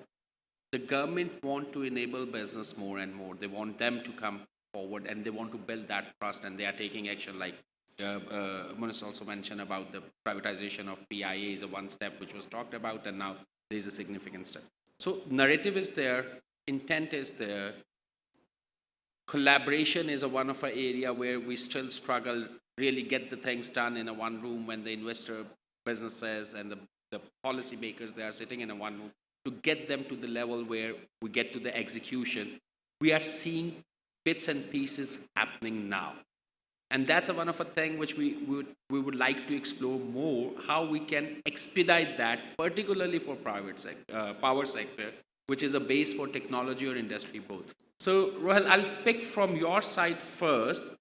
the way the things are changing, evolving from a policy perspective, and as well as from an incentive perspective and the changes happening, how you see the private sector playing its role very effectively and not seeking only, normally what we blame, only subsidies. They are also getting in a proper risk-taking and risk appetite board and get into the generation and transmission or NTDC privatization, how you see that happening from a private sector perspective. No, sir, Rohil. So I'll come to you, sir. I'll give you a closing one. So that's it. So we will give you the closing remarks there, right? Thank you. So I think if I look at the generation first, which is in the private sector, at least partly in the private sector, I think the policy is very good. I think it's over-attractive in my opinion. But the reason why it's still, the reason to make it over-attractive is mainly two, broadly speaking. One is that once you model in a return on equity based on a cash flow, and if that cash flow doesn't come because of circular debt, then obviously your entire calculations are out, right? So people factor that in when doing that. The second part is continuity of policy, and that can have many facets. For example, a couple of years ago, when the withholding tax on dividend was 7.5%, suddenly the government made it 25%. Now, you can't change because the return on equity is what the shareholder gets eventually. Now, if you change what he will get and still say, technically, I'm within the policy, you may get away legally, but obviously it shatters the confidence of the investor that you, somewhere along the line, you suddenly change the rules of the game. In addition, for example, the generation tariff with NEPRA tried different models, cost plus, again, there's accusation both sides, whether it was accurate or not. Upfront, in hindsight now, it looks that even more. So I think the way it's now proceeding is through bidding, and competitive bidding is something with KE is also doing for its renewables. That's the way forward, where it's very transparent, people are bidding for it, so somebody will bid for 20% return, somebody will bid for 10, and there the market will find its place. So I think for future investments in, for example, transmission or whatever, I would say two things are important. One is continuity of policy, right? And also, rules of the game should be known ahead so that there is no change as you go along. And in transmission, I'm sure private sector would come in and invest and, share the burden with the government as well. Thank you, Will. When it's coming to you, what we can do, like you also picked up, you have seen the journey from a government organization to private organization. So what we can do better now to expedite that progress within the power sector, from a public sector as well as from a private sector, and then transmission. I think what one or two things, top line, these two things, if those are fixed, we will move faster, we will progress. So I think what Raheel also alluded to, and I think we are all, listening to the, most important problem is the continuity of policies and predictability with precision in terms of what is going to come. I would say that, if we are on the road of privatization, I think whatever is given on the day when it is privatized and for a foreseeable future, which in case of power sector, it is not 3-4 years, it is at least 10 to 15 years. The rules should not change in between. And it obviously is dependent on continuity. So I would, anyone who would be coming in to buy, whether it is a transmission asset or a distribution asset, would like to know the roadmap and how the collaboration will happen. Power sector, again, as a private entity, you still have to be working with the local government. In Karachi, for example, all political parties are involved and you have to deal with them. Provincial government, federal government, because they are our, the drivers of the policies, and then obviously NEPRA. So I think if we are able to give a very clear roadmap and we give this confidence to the investors that it will not change, Pakistan is amongst the lowest per capita power consumption countries in the world. Probably the second lowest. There's only one, probably Nigeria or something, an African country. The potential is huge. The reason why we don't have this requirement, this demand, is because of a lower GDP. If you are going to grow at 4%, 4.5%, I can tell you we are going to absorb this demand very quickly, and then all the governance that is needed in distribution and transmission would really help, because we cannot continue to run the country at this low growth level. And once that happens, inshallah, I think the people who will be buying, whether it is a concession or a privatized entity, or whether it is transmission, they will have a very good business case. The one thing which, again, I think Minister Saab is also here, and the government, when we talk about something which has happened in the past and what is happening today, sometimes people think that today, because solar tariff is, for example, 5 cents, in the rest of the world maybe even less than that, but someone put up a plant 10 years ago with 15 cents tariff.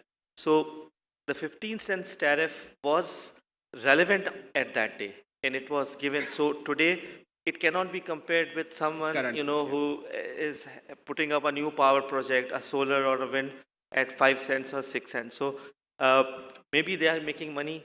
So let them make money, because if they make money, they will invest in the system. If they invest in the system, probably the progress will happen. So we look at India, the business have grown like multifolds. Pakistan was definitely. In our country, we see a lot of businesses struggle. So I think if someone is making money, it should not be a crime. It should be better. It will create employment. We privatized banks. Look at the profits of Habib Bank. Now we have the president of the Habib Bank as finance minister. So I think we benefited from the privatization, and I think a lot of privatized banks are doing a lot better, and the government is getting a lot of taxes through their incomes. Definitely. And as Rohil talked about, sometimes they have taxed incomes which actually were not taxed initially, and because they made money in foreign exchange income, so they were also taxed.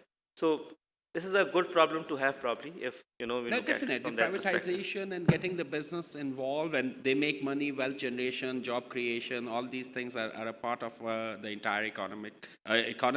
Ala, coming to you, like, what in your view, what we can do better, and which area we need to focus to expedite that adoption? Because there is a general consensus that there is a demand, and that demand can lead to the economic development as well as social uplift at the same time.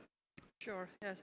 Sajid, the demand is there, but demand is there at a certain price. It cannot be at a price which is very, very expensive and industry or general consumer cannot afford. I think what needs to be done is to think a bit differently and step out of the comfort zone.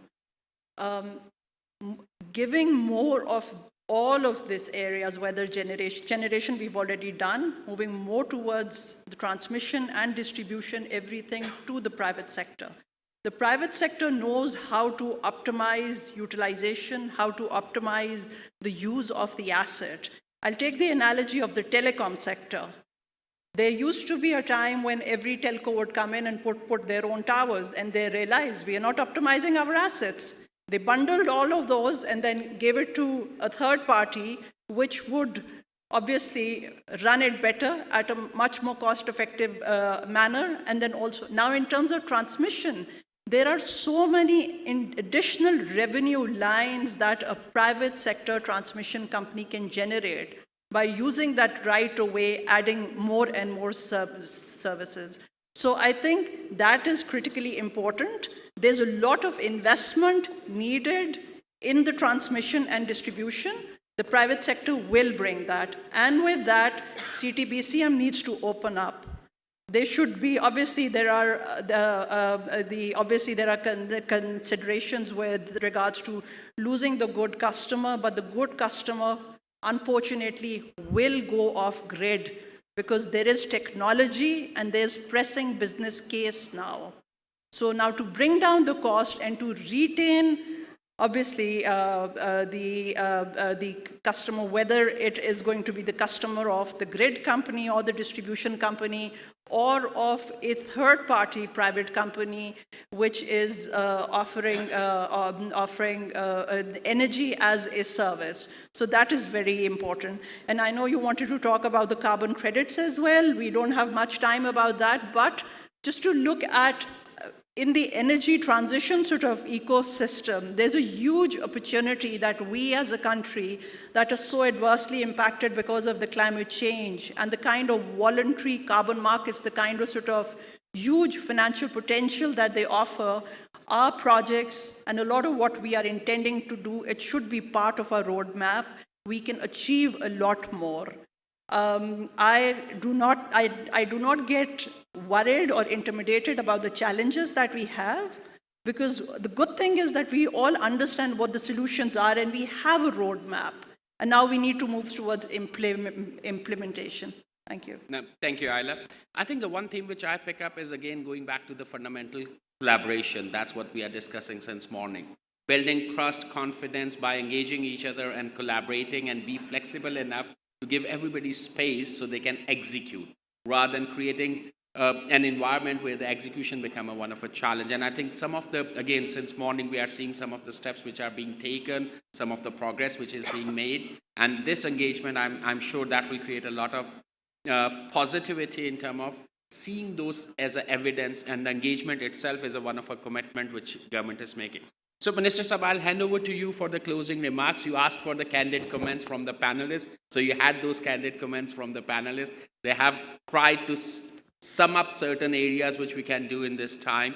But over to you, closing remarks. Sir. I'm most grateful for their input, and we've started also using a mechanism where the companies like the CPPA have actually started engaging with all the key stakeholders to come and be part of the financial modeling and analysis, part of the policy intervention proposals that we've started making. As we speak, I think in the next couple of days, CPPA would be having their first interaction with the business leaders of the power sector as far as the wheeling the policy is concerned, which is opening up of the competitive markets. I just wanted to sensitize the House of 4 or 5 other things that are happening in the power sector. One is a huge amount of idle power that is going to be inducted into the system in the next 5 to 8 years. Bhasha, Dasu and other projects. So we would be inducting many thousands of megawatts of renewable idle energy into the system, number one. The other thing that is happening is there's a serious shrinking of the demand on the grid right now. Our demand is shrinking by unprecedented numbers. Just in the past 9 months alone, people have imported, with their own arrangements, more than 6,800 megawatts of solar panels into the country. Our maximum grid capacity is about 32,000 watts. Generation capacity is about 32,000 megawatts derated. So look at the scale at which, without any sovereign guarantees, without any capacity issues in the future, people are going off grid. I myself have gone off grid for over 56 agriculture tube wells that I'm doing my agriculture on. So the scale of people going off grid is also reflecting the fact that we are not producing and transmitting electricity and providing it to the consumers at an efficient cost. And that's very critical.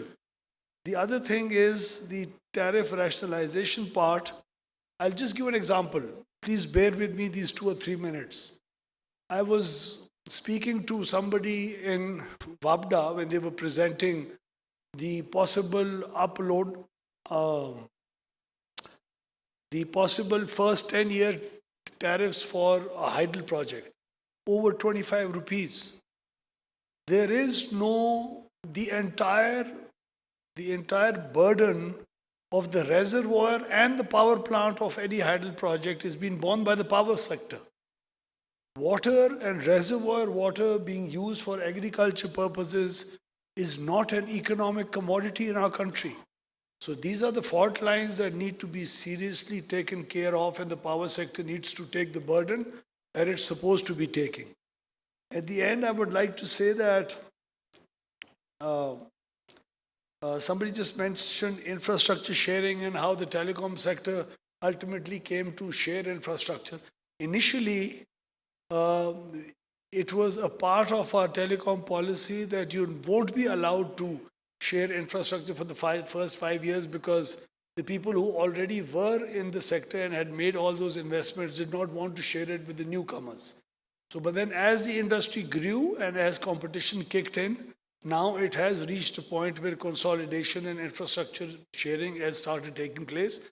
I'm sure in the electric power sector also, there is a lot of infrastructure that could be utilized in a much more efficient manner if the private sector has it.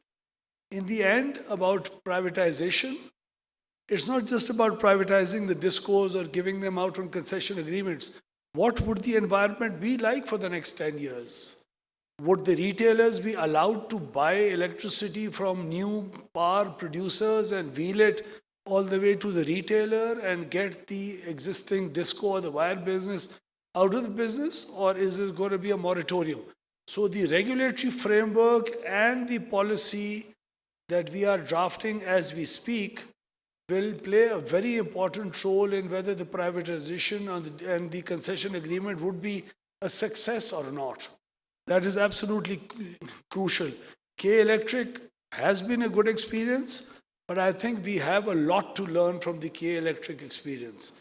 The consumers could be, since we can't bring in competition to that level immediately in the next 5 years, so the regulator's capacity to take care of the consumer's interest has to be key and critical in the future. Thank you. No, thank you very much, and thank you all the panelists. Have a great round of applause. Thank you. Over to you, Shah. Thank you. A very powered discussion on the power sector. We were talking restructuring of tariff. We were talking about fixing the sector. We were talking about renewables. Ayla mentioned about 1,000 ready projects in Europe, and I think that's a good case study for us. But the bottom line being that the problems are known, solutions are known, it's the execution which hangs as a question mark, and that is where we need to collaborate, come together and just comb through this and come to what Pakistan needs. These concerns are also there, the reducing demand on the grid. So how will we come around this is the question here, and we have these eminent guest speakers we're extremely grateful to. A lot of wisdom was shared here, and I'm absolutely sure that we are going towards excellent solutions in near future. I would now hand over the mic to Rabia to take it over from here. Thank you so much.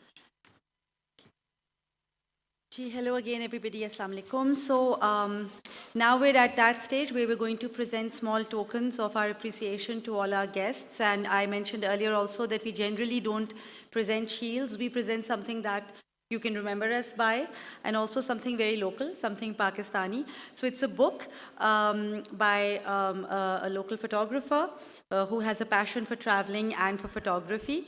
To present the souvenirs, I'm going to request somebody who's not only an asset to Pakistan, but very, very close to my heart, my mentor, my boss, my former boss, Lieutenant General Mohammad Asghar. Sir, I would request you to please join us on the stage. I'd also request Asfar, founder CEO Nutshell, to please join us on the stage. Sir Suhail Aman, please, if you could join us. Do we have Farooq Amin or anybody from Unity Foods?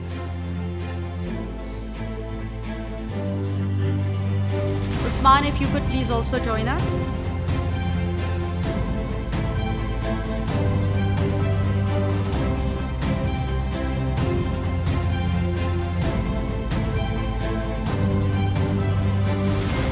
Right, so first of all, I'd request Mr. Muhammad Ali get Caretaker Federal Minister to please receive his souvenir.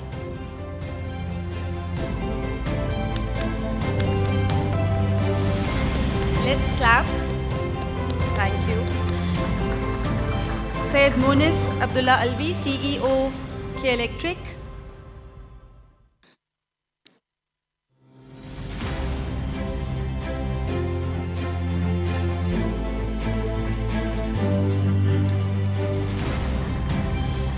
Mr. Ruhail Mohammed, CEO, Lucky Electric Power Company. Jaldi, jaldi.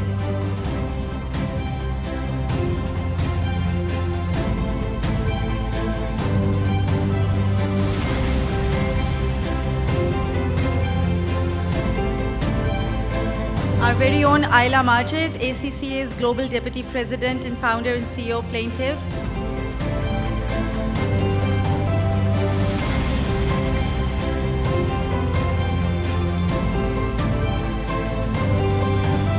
And now to present the next memento, I'd request Mr. Farooq Amin to please do the honors.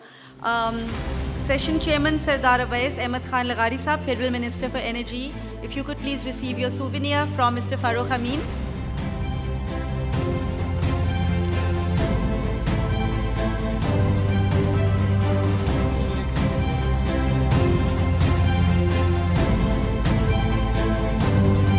And now for a group photo, if everybody could please put on their best smiles and pose for the group photo.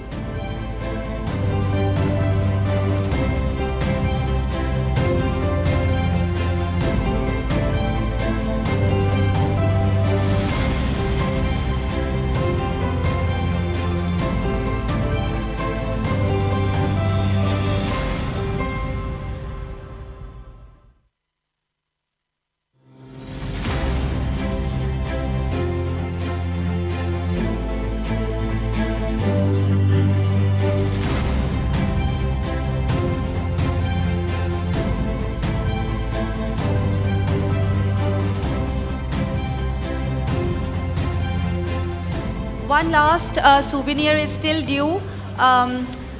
Could I request Sardar Awais Khan Laghari to please present the souvenir to General Asghar? Sardar Sahab, if you could please do the honors and present a souvenir to General Asghar.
As we are moving towards the closing of today's proceedings, we have one more session to go, and a very interesting one at that.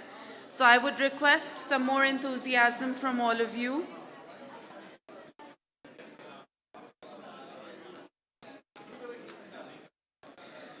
The following panel speaks about the digital future, and whereas we've spent a lot of today talking about embracing the digital future and about adapting to change, I think what's interesting is that the change is already here.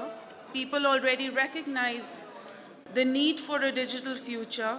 It's more about creating an environment where innovation, technology, and connectivity just kind of naturally create possibilities for us to progress and grow. I'm going to announce the panelists now. Mr. Asif Peer. Please join me in welcoming Mr. Asif Peer, the CEO and Managing Director, Systems Limited. Mr. Peer's journey with Systems Limited began over 28 years ago as a software developer, and he has since risen to lead the company with unparalleled vision and dedication. Mr. Peer's unwavering commitment to innovation and excellence has propelled Systems Limited as a leading force in the IT industry. I'd like to welcome Mohammad Humayun Sajjad, Chief Executive Officer, Mashriq, Pakistan, and a distinguished leader in the financial industry. Recognized as one of Asia's top 100 fintech leaders, his expertise in digital transformation and innovation has left an indelible mark on the sector.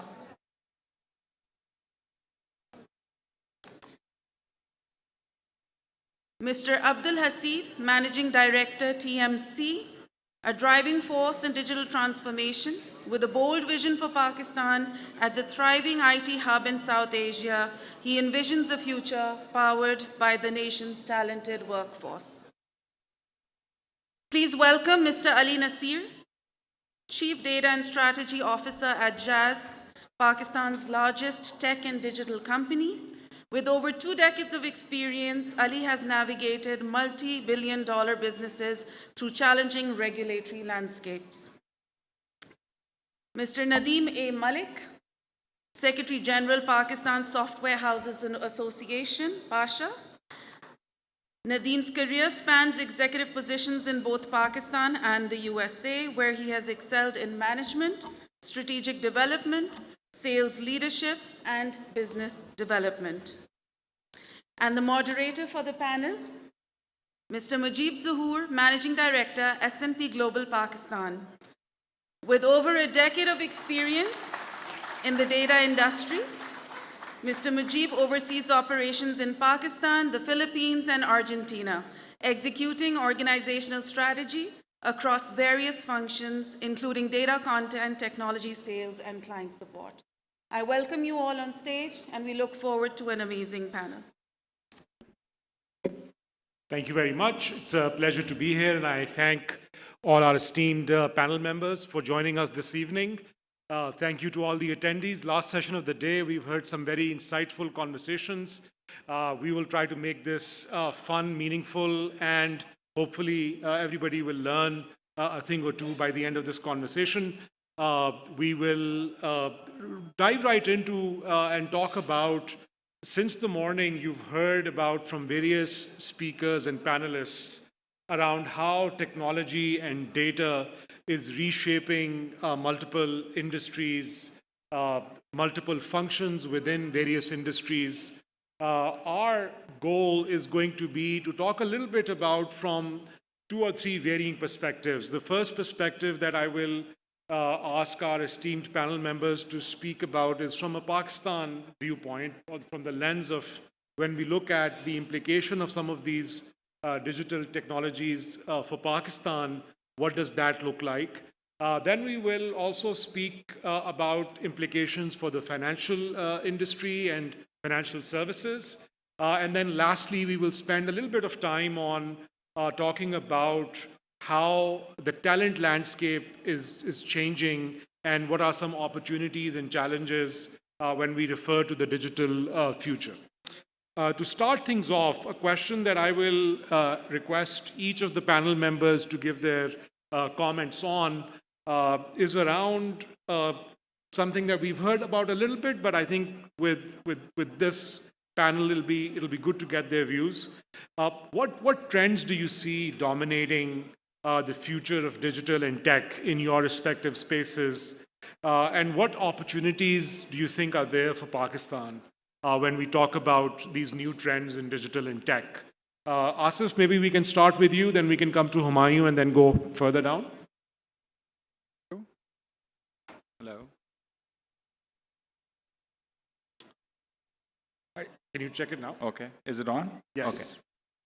Okay, so thank you, Mujib, and thank you, Asfar, in a nutshell, for inviting and having a great conference today.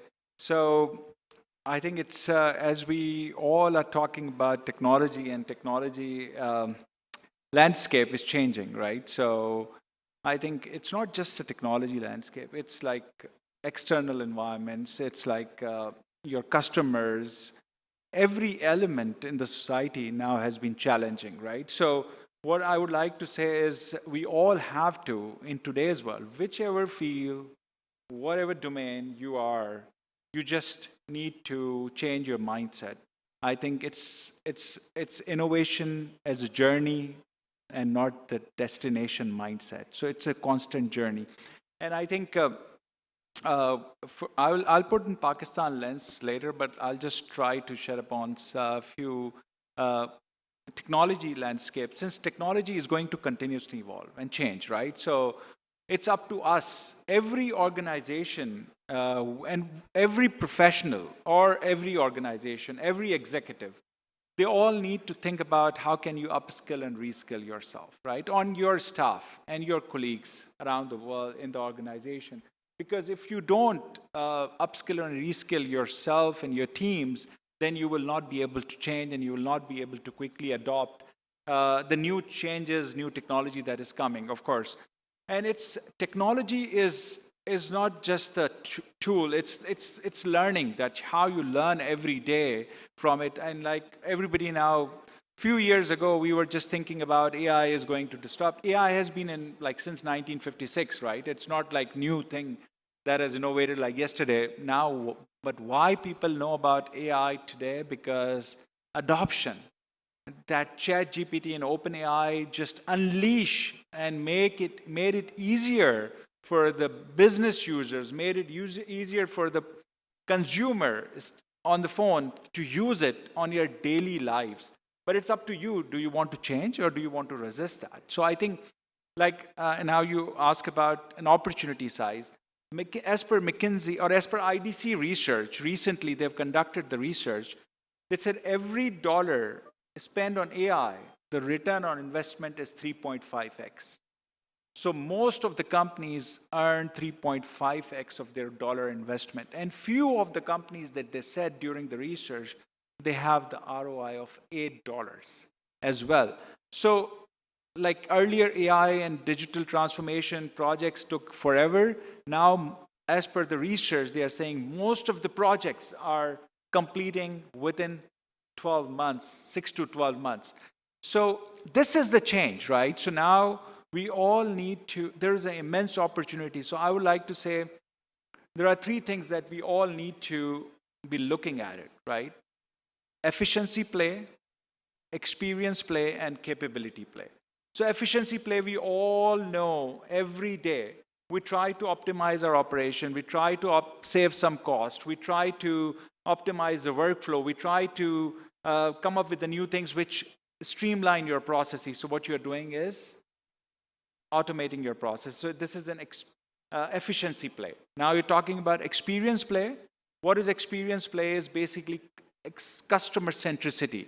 Whether you are talking about personalization, hyper-personalization, focusing your customers, focusing your employees, focusing your product, and there is a capability play. Now, a lot of companies are not just saying it, that we just need to do these things, but capability play is what they are transforming their products and services by innovating, by coming up with the new ideas, not just optimizing, but transforming their products and services and coming up with a new growth mindset, new growth opportunities that you need to come up with the new business ideas. So I think if you combine these three plays together, I think that's going to be an immense opportunity for everyone to unleash the benefit, what AI offers, what personalization offers, and you combine, I think in Pakistan, especially, we all need to improve our productivity.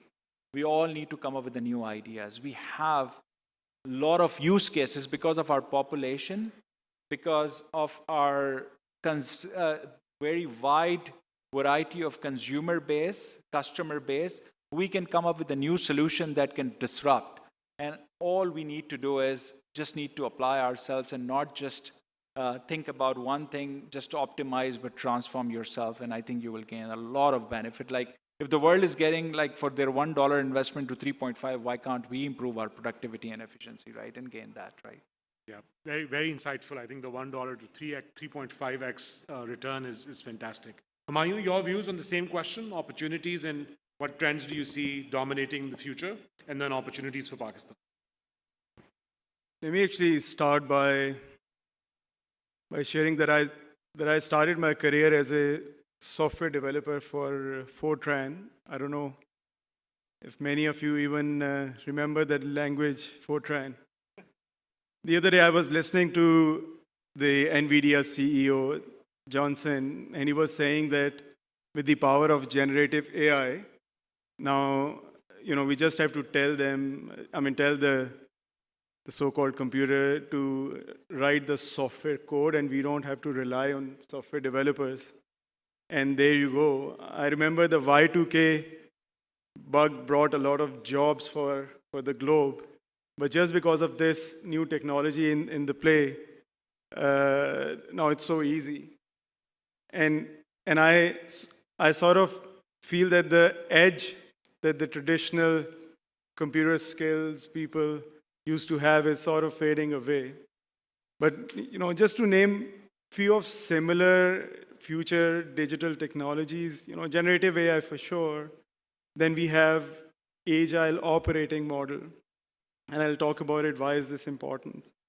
There is this essential need for having customer experience and the user interface is much more contextual.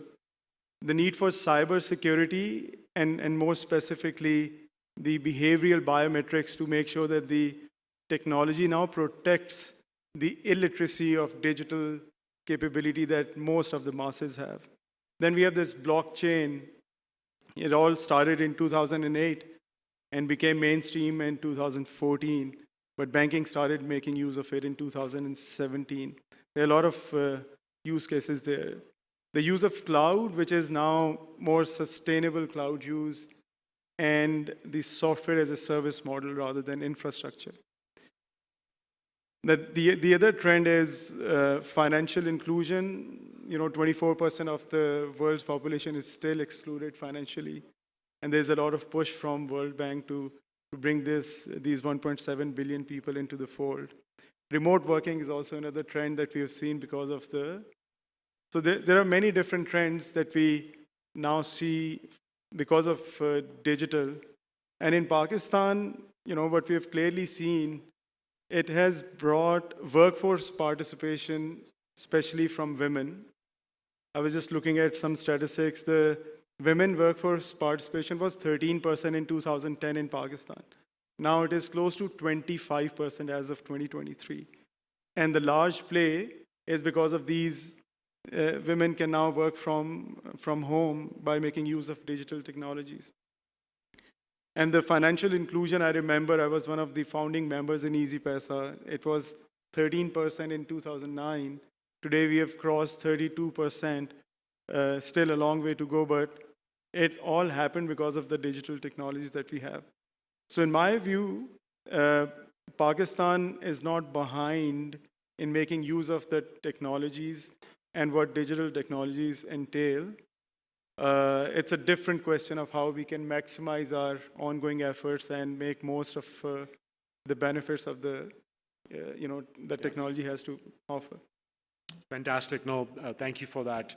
Nadeem Saab, same question. What trends do you see most important for the future and then opportunities for Pakistan?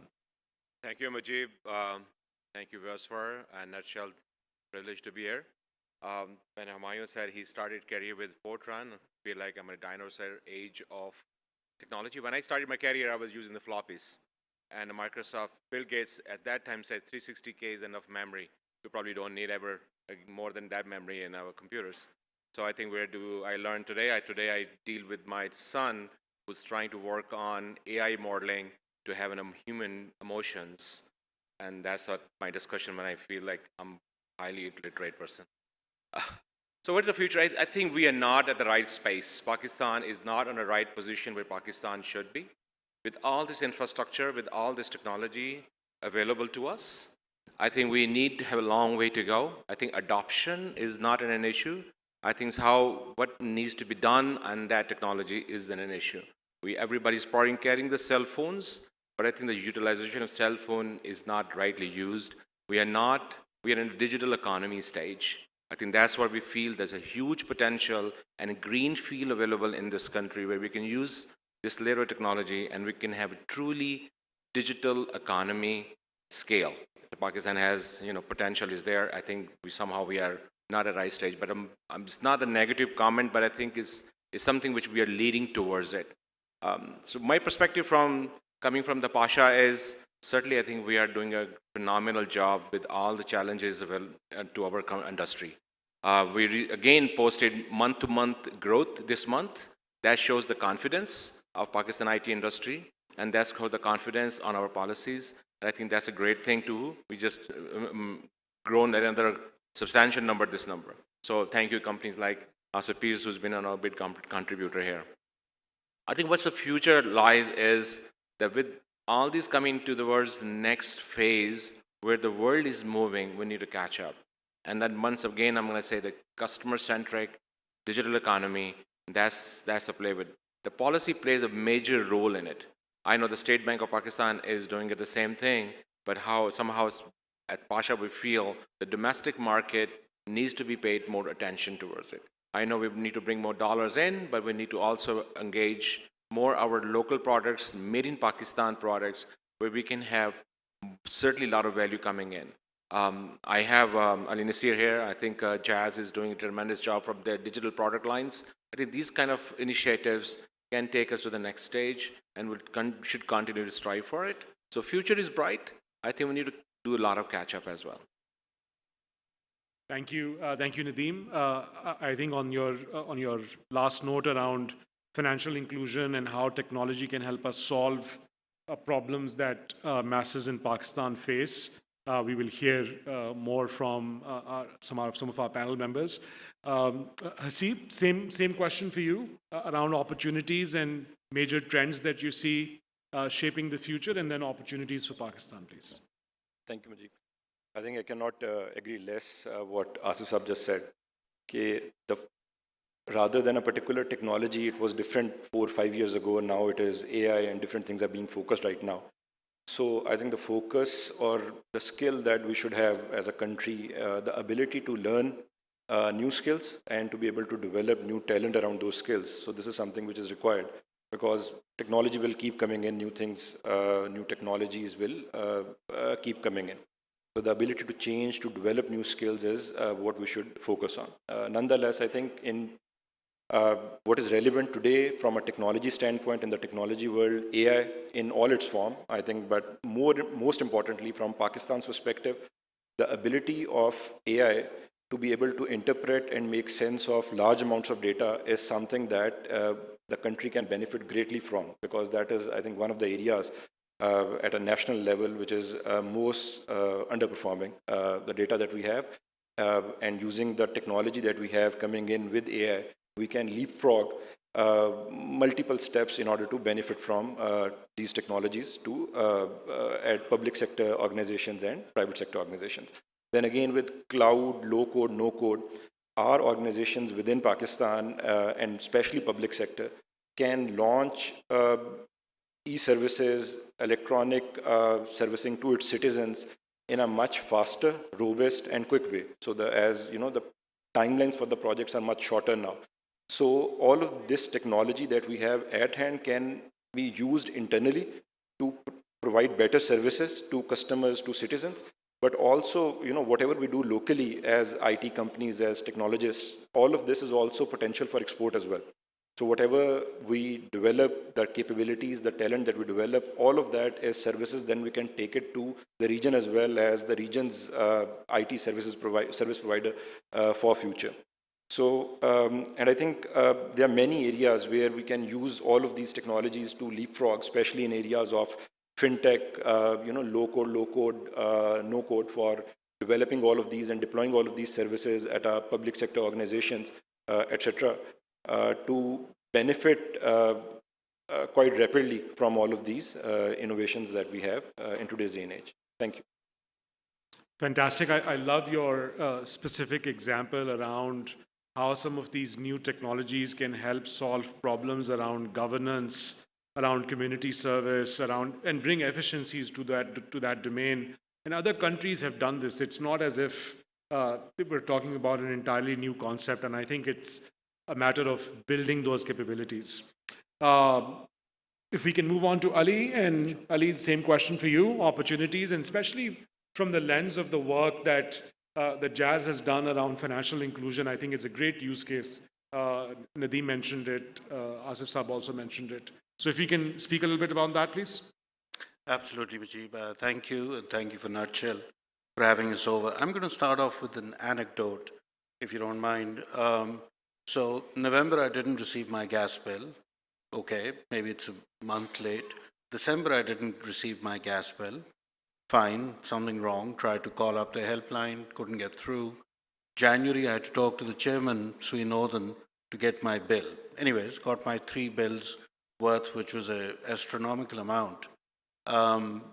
When I said, how can I pay? They said, well, pay. There were some late payment charges which were not due. I said, well, why should I pay late payment charges if I haven't received the bill? They said, fair enough, you pay this time around, and in the next bill, we'll adjust it. So I promptly paid. Lo and behold, the next bill comes, and they have not credited the amount that I paid in. When I again called the chairman, whom I knew, he said, somebody will call you up. And somebody did, somebody very senior. They were very kind. I said, well, here's the bank credit statement transfer that I've credited the money. They said, no, do you have the purchase of the bill that you submitted with the more on it? The point to narrate this anecdote is, Mujib and the panel and the audience, you cannot have a digital future if you have an analog present. And I think the point that Asif mentioned is primary. Amongst all the technologies that we'll discuss, we continue to hope, aspire for a digital future, but every day in our dealings, in whatever line of work we're in, we are still very content with our analog processes and systems. And we're not challenging them. We're not getting the government to mend them. There's been some progress. I don't want to say it's completely untoward. The reason why I say a digital future, and I think you talked about the opportunities and what is out there, narrate another anecdote. I was at LEAP a couple of weeks ago, a month ago, I think. Asif was there as well, and some of the audience may have been. And I went to a startup stall. It was a UAE Emirati startup. And they said, I said, what do you do? They said, we have a analytics as a service product that we're selling. And he didn't know I was from Jazz. And we have a similar project. And I asked him, I said, well, how have you developed this product? He said, oh, we developed this over 1 million customer base. Jazz has an analytics as a service that we've developed over a 70 million customer base. And I realized that's bigger than the entire population of GCC. The point that I think the opportunity that we have is the population of Pakistan. As the 5th largest country in the world, the data that we are generating today, if we can find a meaningful way to store, mine, and monetize that, I think that's a tremendous opportunity for Pakistan and for Pakistani businesses. So for me, data powered by Gen AI is, if we can get into that rhythm and system, I think there's no stopping Pakistan.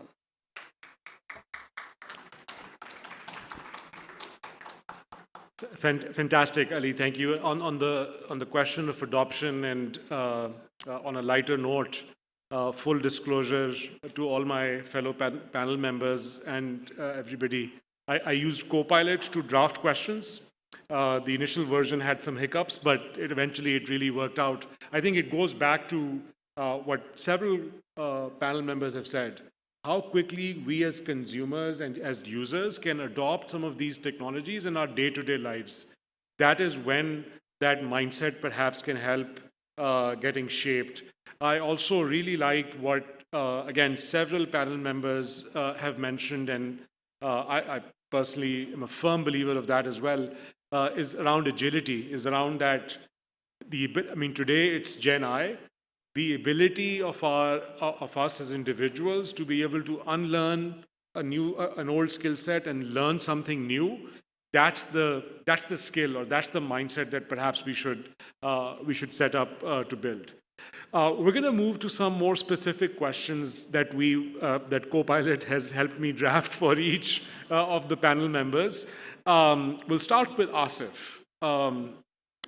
So Asif Systems has been one of the fastest growing and most consistent tech companies in Pakistan in terms of their financial performance and growth.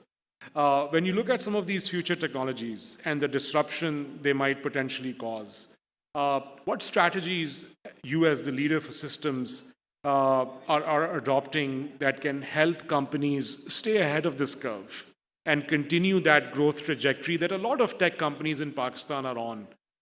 So if you can comment on that, please.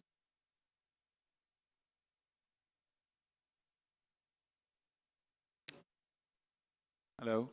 So I think basically, I think I would say start with any organization have a culture, right? So we have built that culture in the organization where we have on constant move, right? And we have a courage to take risk. We have developed the values. And the most important thing when you are in innovation in technology, and especially in services, is an employee ownership. We have systems has demonstrated practically we are employee-owned company, right? Majority of the company is still owned by the employees. So it's basically putting the skin in the game. For all the employees, they are shareholders and partners. So that's the culture that we have developed, which helped us in taking the new challenges. And of course, it's a growth mindset, right? How you play in this ever-changing world. And as I started my comment as well, that you can be the leader, you can be the follower, but you have to constantly adopt. You have to have agility and nimbleness and believe in execution and learn. So in Pakistan, especially, we brought so many technologies which no one has even ever touched. We have started from the scratch, the new practices, new competencies, new skill set, by building it, by training people, right? So we truly believe in mentorship, training, skill development, reskilling, upskilling. And if you do that, then of course, the world has a demand. There is no doubt about that. We all know that. Pakistan has a huge opportunity in terms of youth, in terms of skills, in terms of our communication skills, in terms of the values that we carry. But it all depends on how you unleash the demand, because people ask, you can have okay, we don't have people, we don't have supply. You can come up with 10 other challenges. You can say that we don't find people, there is a brain drain, people moving out. Yeah, you can come up with all of these things, right? But the most important element, in my view, is demand generation, right?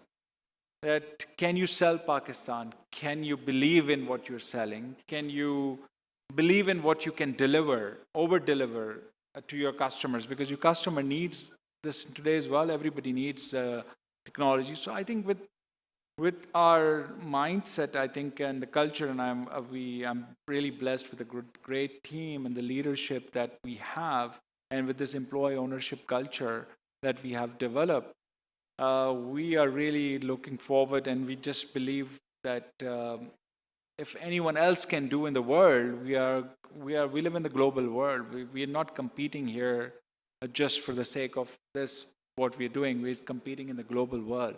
So if the other can do, what is stopping us to achieve that kind of a scale? So I truly believe in that, and I think God has been very kind. We're grateful that with the hard work and the passion that we carry, we have been able to scale in Pakistan as well. So I would say yes, of course, there are challenges.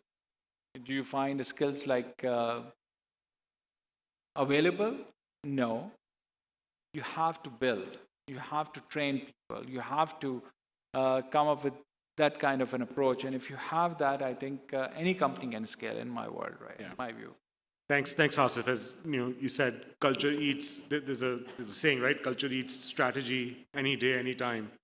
Strong culture will help weather any storm that comes your way, whether it's in the form of business challenges or in the form of new skill sets. On the question of talent, let's maybe switch gears a little bit and speak about talent a little bit. So two talent-related questions for Haseeb and Nadeem. Haseeb, maybe we can come to you next. And TMC is a specialized service provider for SAP. Are you facing brain drain? Asif just spoke about that as well. And how are you finding and managing your talent needs in this disruptive future technology environment? So if you can comment on that, please. So in short, yes, and massively. I think in the last year alone, 1/3 of our staff left for Middle East, as simple as that. So I think massive brain drain, and with especially KSA coming up, specialized technologies, we deal in SAP. So we are a system integrator for SAP. And we do a lot of projects locally in Pakistan as well, some abroad as well. But most of the people that we are losing are to Middle East, and quite rapidly for that. Now, I usually tell my team the analogy that talent is like a river. So we just need to make sure it doesn't dry up. So the talent need to keep coming in. And if we are training new talent, there will always be people. So what we do is SAP is a very specialized skill even within technology domain as well. So what we do is, again, we have developed a program internally in order to build our talent pool.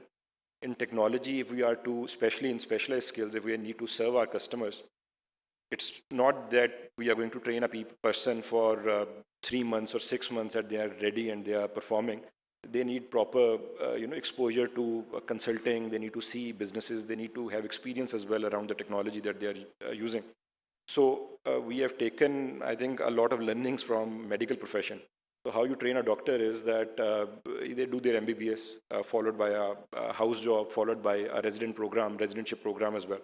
So I think the same applies in technology as well. So what we have done internally at TMC is that we go through a training program, which is a 3-month training program. Dr. Souvenir here, he runs one of these programs for us at Knowledge Streams. So once that program is done, we give them sample projects or sort of a house job internally to do dummy projects, followed by a 2-year resident program whereby they work with a senior developer consultant for that particular technology or area where they learn on the projects. So what I'm highlighting here is that to build effective talent, it is not just the training program. It is the training program plus the exposure plus the experience. All of this combined will make us the talent that we need. And especially in niche areas, otherwise, graphic designers and, the ads that you see behind a rickshaw, those technologies are there. They are, quick to grasp as well. But value-added technologies and stuff, that is what takes time. And that is where we need to put our efforts as a nation as well. So in order to do that, we will need structured programs. And I think academia needs to play a role as well, very effectively. That from an education perspective, we need to have skill-building mindset within universities as well. And once that is one, a structured way of giving them the exposure and experience within Pakistan.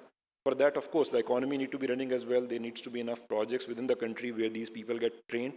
But that ecosystem is required in order to train effective talent. And we are talking about exports. And again, the country has a lot of hopes from digital side of things as well, from our export perspective, that IT exports are going to be increased. But talent is the raw material for IT. If we don't develop talent, we are nowhere. We are not able to serve anything, and will not be able to add any value there. So I think these are some of the things that TMC is doing as a company, and I think this is what is required at a national level as well, across all the organizations, to develop their own talent internally around digital skills. And that is, again, that will be used internally for the organizations and will be a value add to the overall economy as well. Thank you. Thank you, Haseeb. And I couldn't agree more. I think Asif also spoke about the same thing as well. the focus as an organizational culture on learning new skill sets. This is something, just to share a very quick S&P example as well.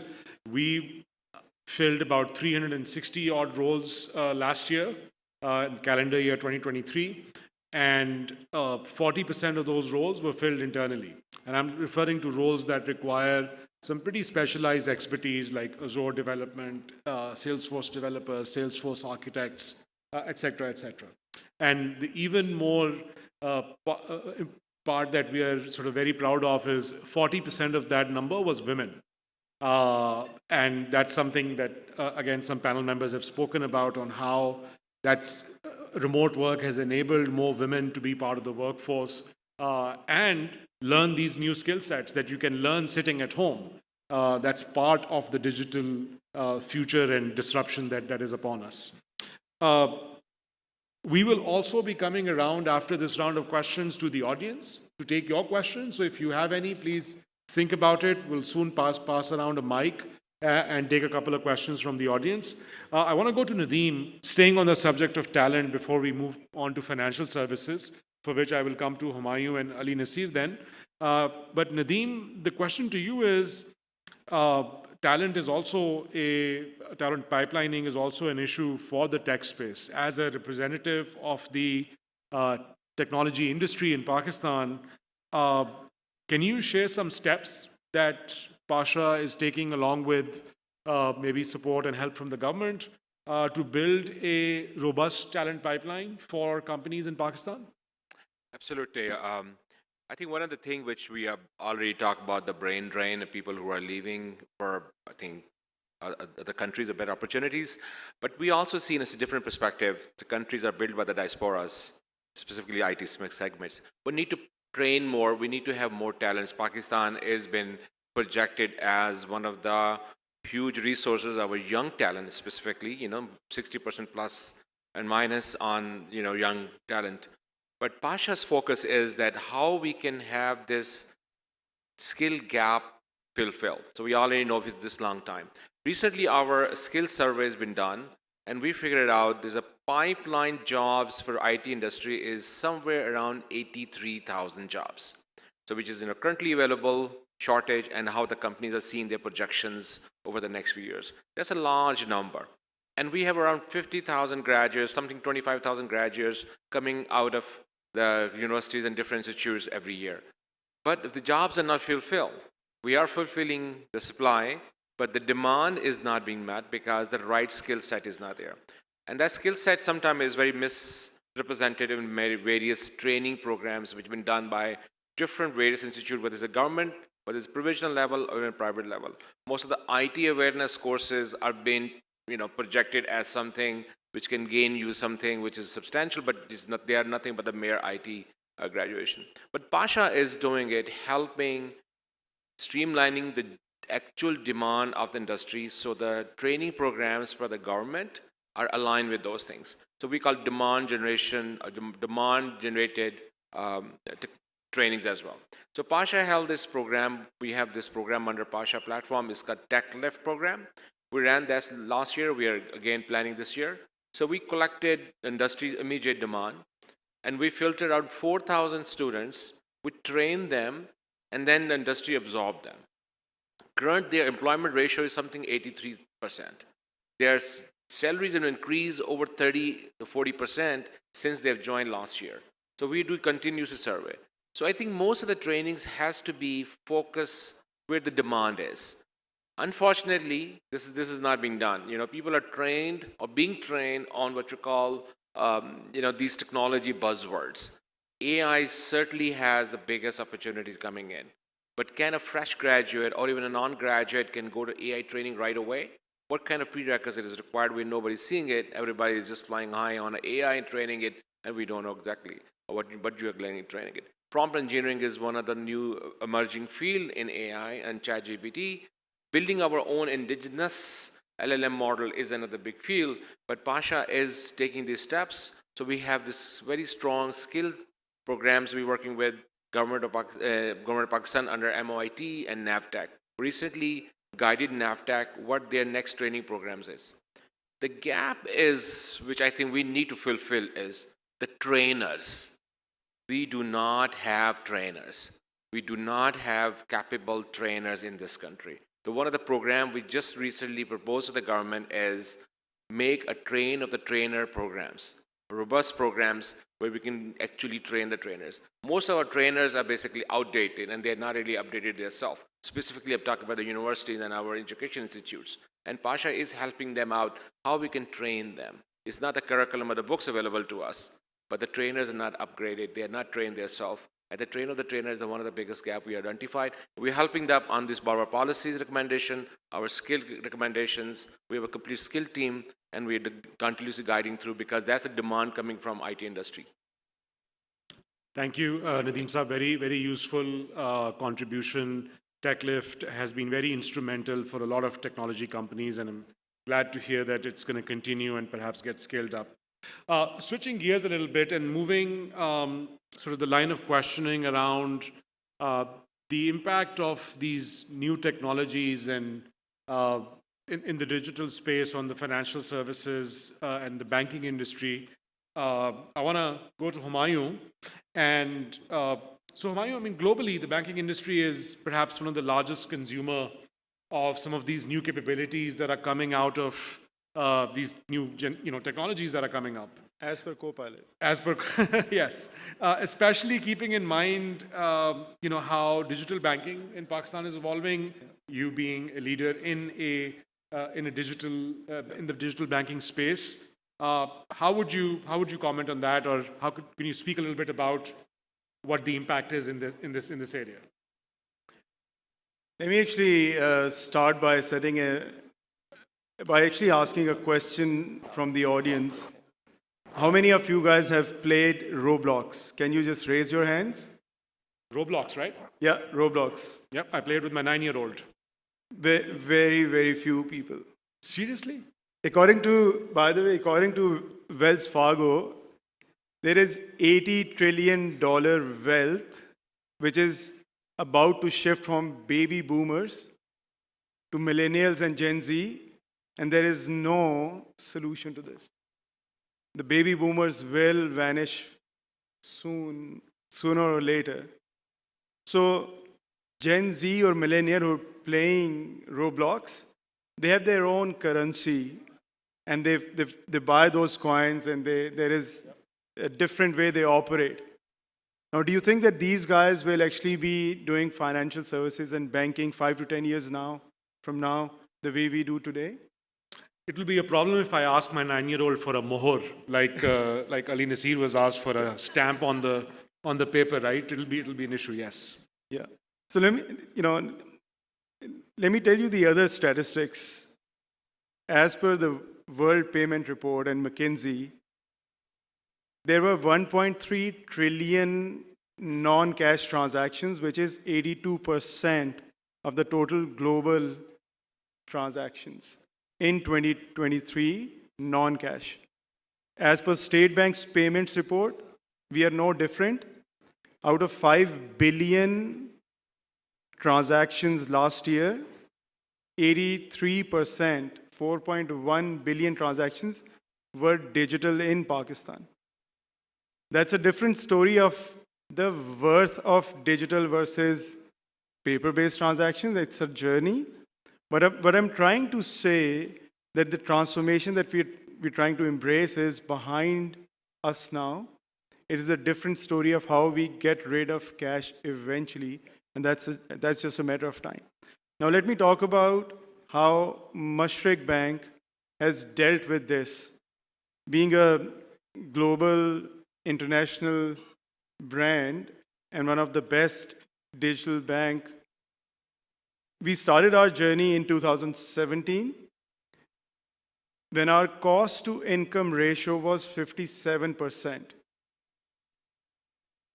And our return on equity was between 9 to 10%. And by 2019, so we launched our digital proposition in 2017 by the name of Neo. By 2019, we had closed 50% of our branches.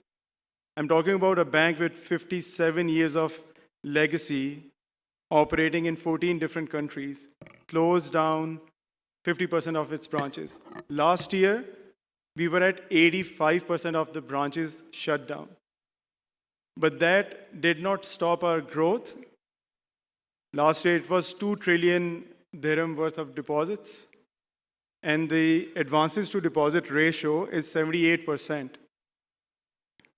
In Pakistan today, our advances to deposit ratio is close to 43%, and 78% of these advances are to government and large corporates.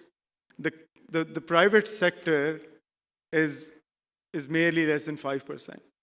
But this actually gives a huge opportunity. I think it's a blessing and a paradigm shift that Mashriq is coming to Pakistan.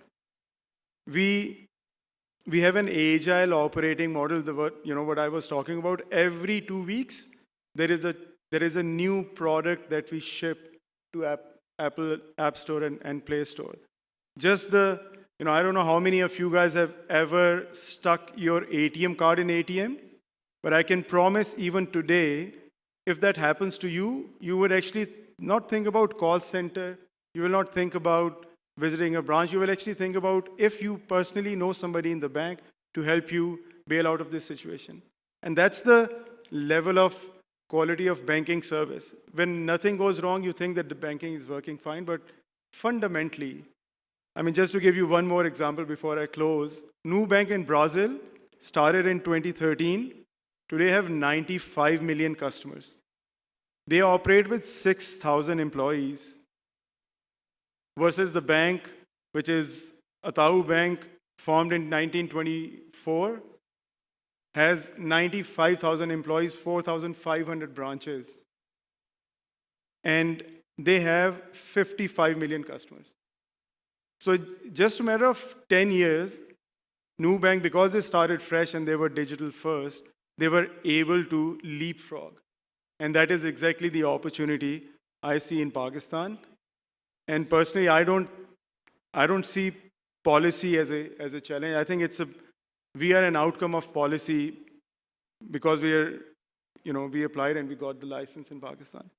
The onus is on us now to work with the government and help contribute to Pakistan's economic growth. Yeah. Thank you, Humayun. Fascinating numbers, and I think they just depict how digital is shaping what is seemingly viewed as a traditional, conventional industry. Just quick anecdote, I recently saw, at S&P Global, we obviously have been serving the banking industry for decades and more than a century, actually.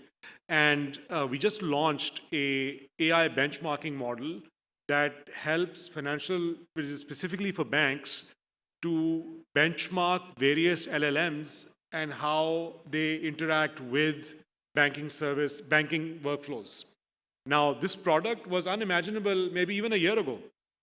So to Humayun's point about how can you keep offering new workflows, new products to your consumers, whether it is on the individual side or whether it's on the business side, I think is very, very critical if you want to keep up pace. We would like to welcome the Honorable Minister for joining. Thank you, ma'am, for joining us. We will hear from her shortly. My last question is for Ali Nasir. Ali, if you already spoke a little bit about financial inclusion and the work that Jazz is doing around data and analytics. If you can talk a little bit more, maybe share a couple of examples of how this is driving the telecom structure in Pakistan, as well as the fringe microfinance, financial inclusion space, that would be great. Sure. Thank you, Mujib. So I think, as Humayun mentioned, there are, the digital banking, if you like, or this industry has been there for a while also. The uptake has been a little slow.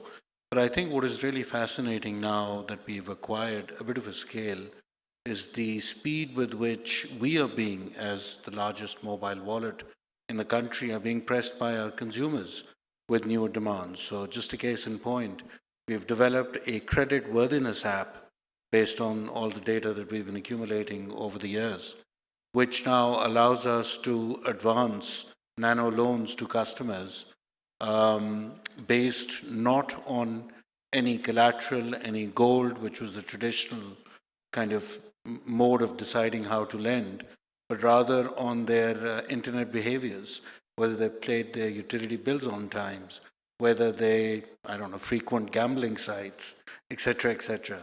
And the result is that Jazz Cash is now extending 100,000 loans a day.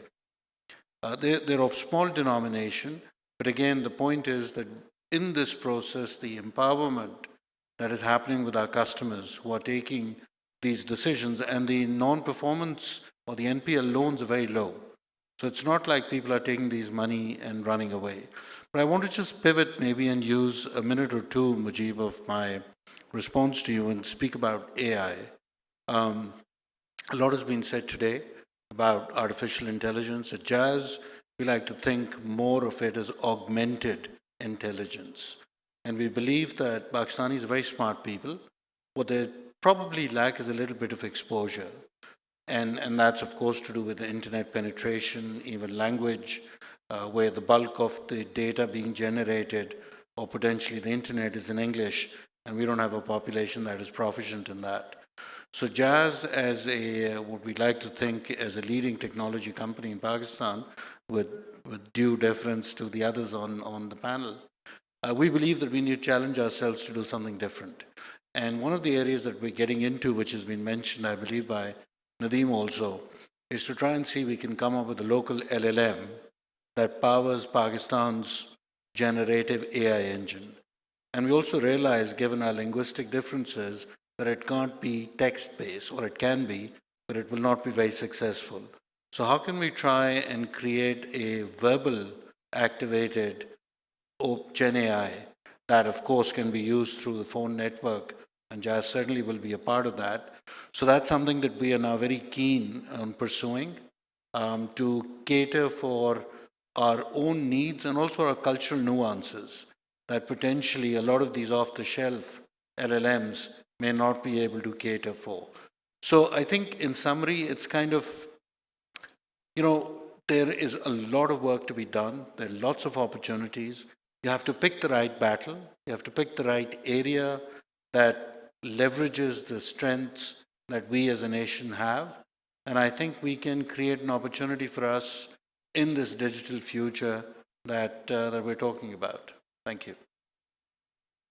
Thank you, Ali. Very, very insightful, and love to hear about the plan for a Pakistan-specific LLM. I think that would be fantastic, and we all await that.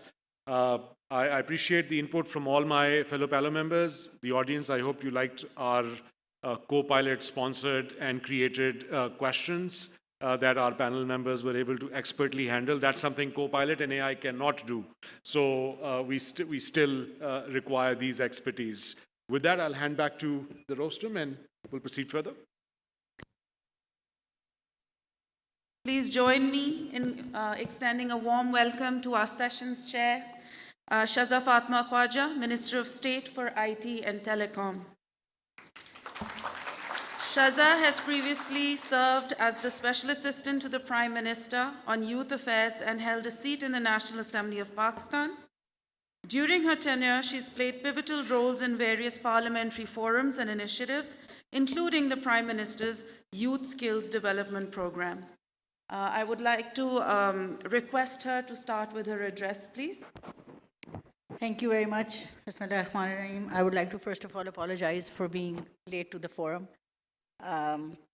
There's one thing that we can't help, and that's when the Prime Minister calls. So I got late with that meeting, so my apologies for reaching late. I know most of the people sitting around the table, around the panel. Hasib has been my class fellow. So it's a pleasure sitting amongst friends, and it's a complete honor to get this opportunity to speak to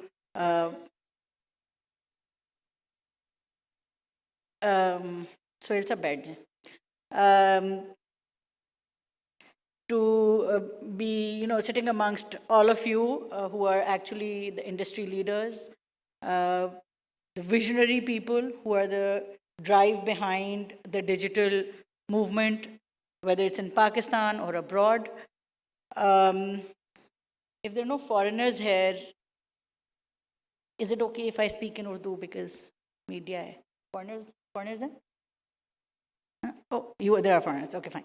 Sorry. So basically, if I talk about Pakistan and if I talk about government of Pakistan, I would first of all say that as the government and as the Prime Minister's vision, we are absolutely and fully committed to move towards the digital transformation that is happening across the world.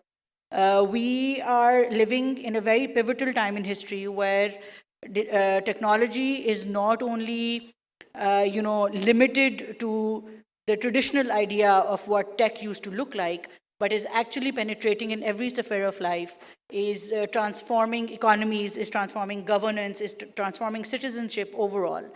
And Pakistan, with a 230 million strong population and a 150 million strong youth population, we feel that our young people are one of our biggest assets that can help drive Pakistan on this path and take us towards a journey where Pakistan's digital transformation really manifests in its truest form.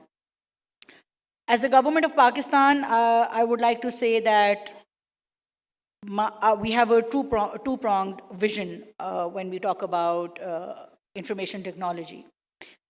The first is digitizing Pakistan in three verticals, which is governance, which is economy, and society overall.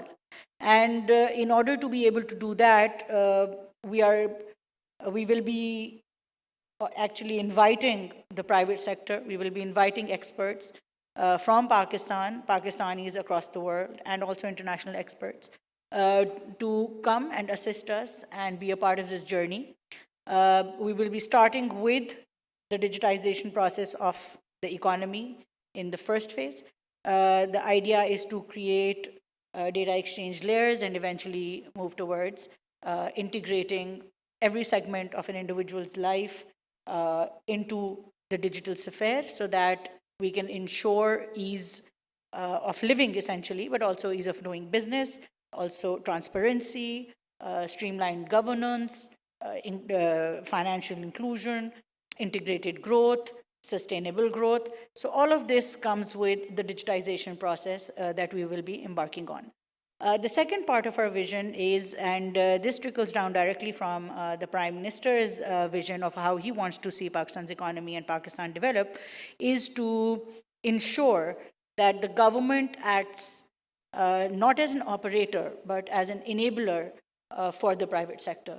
And I believe that in the past, the government has taken over most of the space, whether it's credit, whether it's large-scale contracts, whether it's private business. But the vision now is to allow the private sector to take the lead, to come in the front, and the government to act as a facilitator, whether it is policy, legislation, whether it is G2B contracts, facilitating international investment between businesses, whether it's B2B, G2B. But the idea is to really support, and especially in this particular sector, support the private sector and likes of Asif and Jazz, Ali, and everyone who's sitting here and who really genuinely contribute to the economy of the country. And it is our belief that it is really helping give them a push that will actually manifest into the digital transformation and the reality when everyone keeps saying that Pakistan has a $30 billion IT potential. The key to unlocking that potential essentially lies with the private sector and with the government supporting the private sector.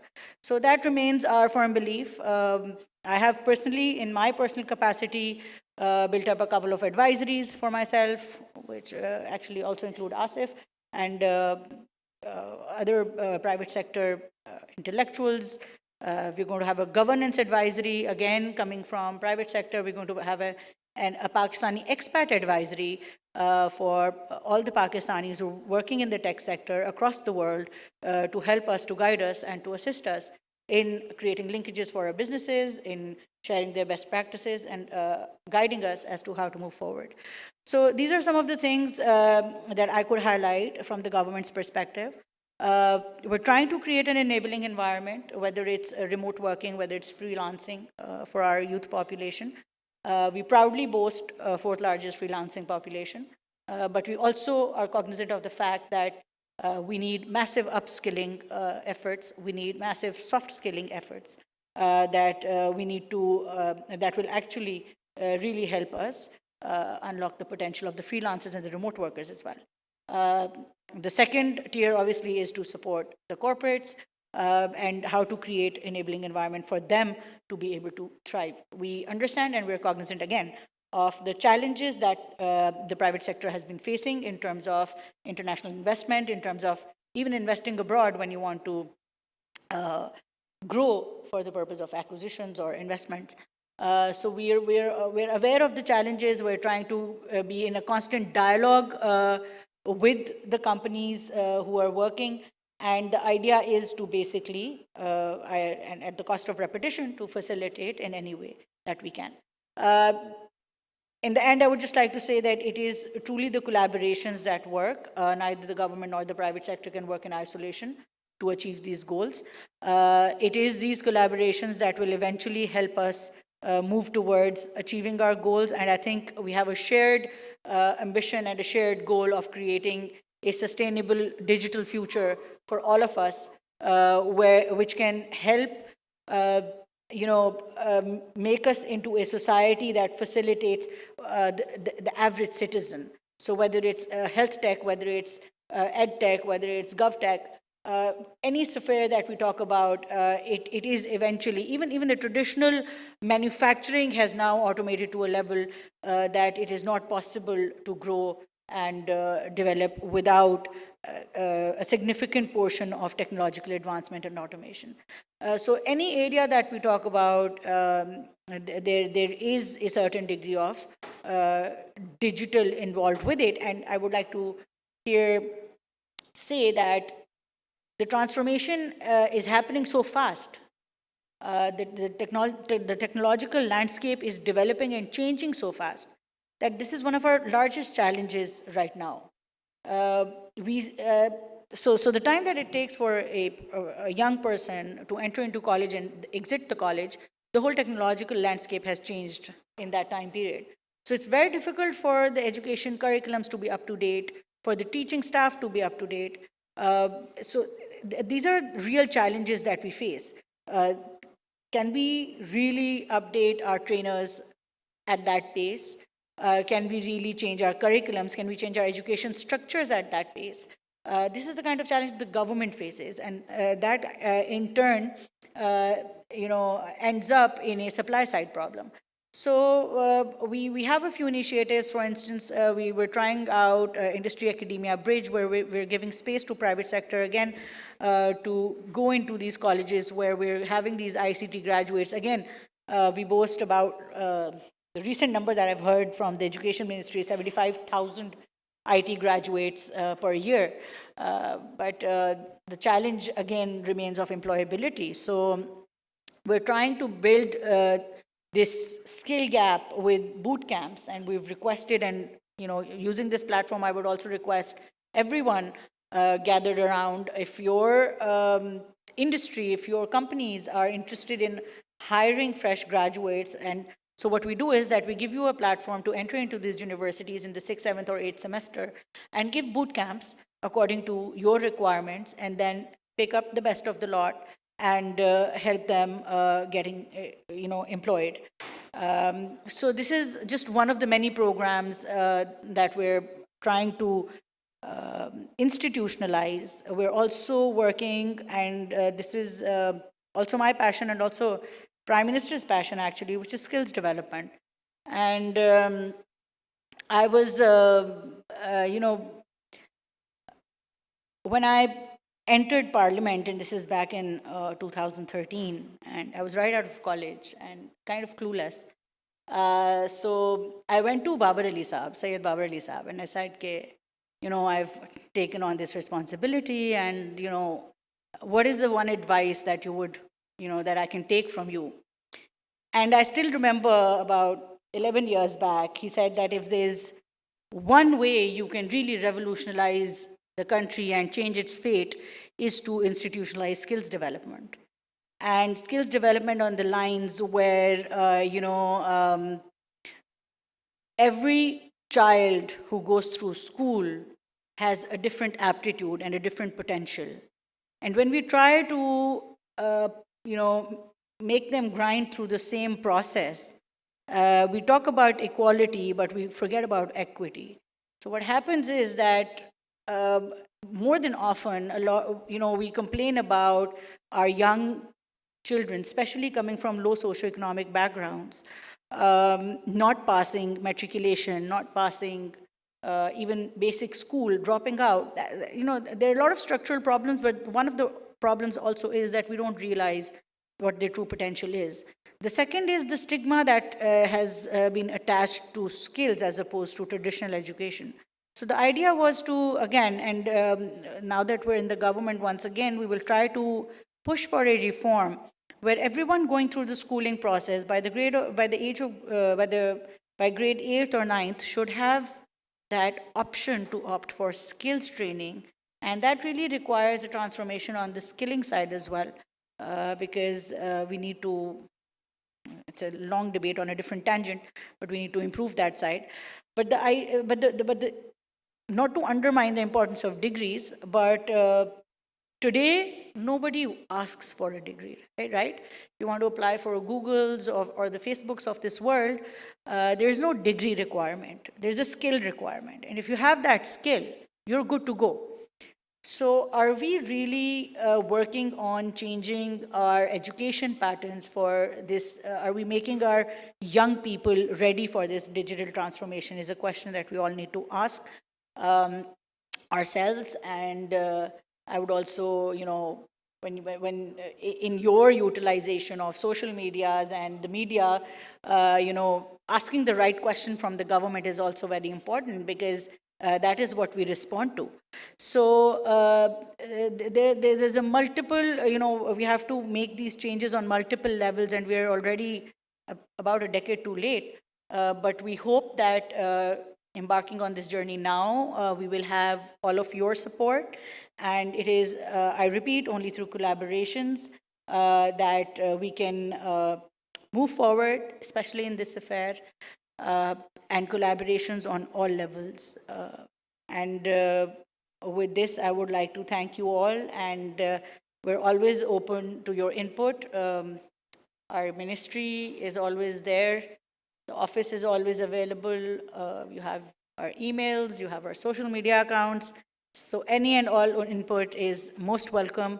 We're right now in the process, in a very fast process, of legislating a few things, including data protection, cybersecurity, and other such policies that will be, guiding the overall sector. So any input in that regard is also most welcome, and I'll be looking forward to hearing from you, and also being in constant and frequent contact, hopefully. Thank you very much.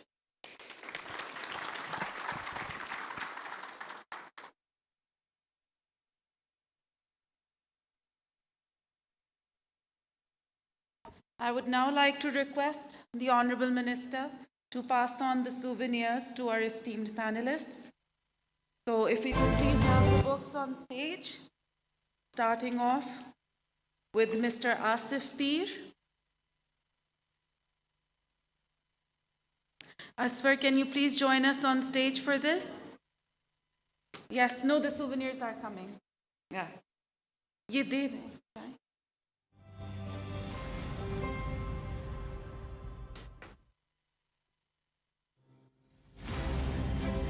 Mr. Mohammed Humayun Sajjad.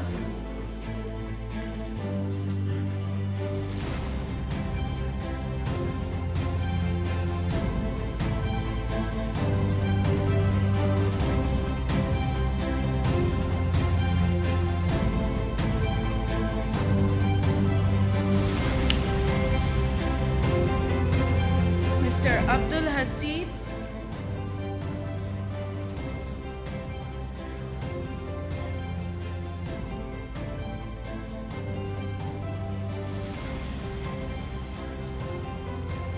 Mr. Ali Nasir.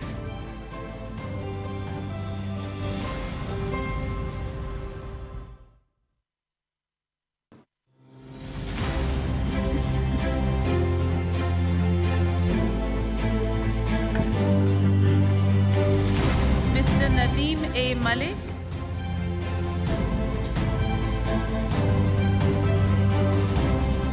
And of course, our moderator, Mr. Mujib Zahoor.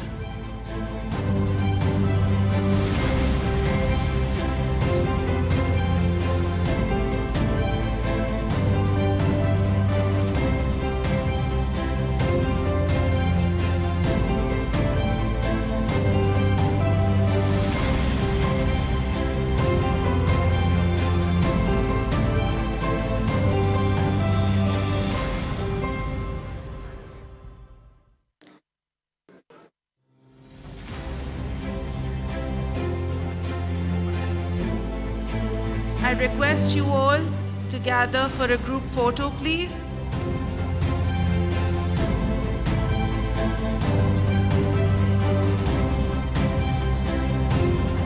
And now I would like to invite Mr. Mustafa Muharram, Chairman, Muharram and Partners, to present the souvenir to the Honorable Minister, Shaza Fatma Khwaja.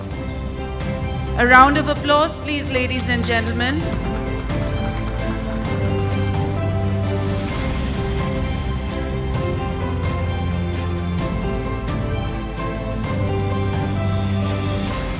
Please stay for a group photo. Rabia, if you would please join on stage for the photograph.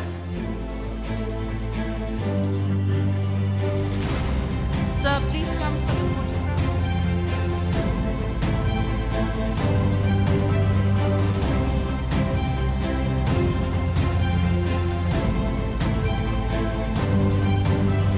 Sir Suhail, if you could please come for the group photograph. Sir Suhail, please, if you could join us on stage. Lovely. Thank you. Thank you.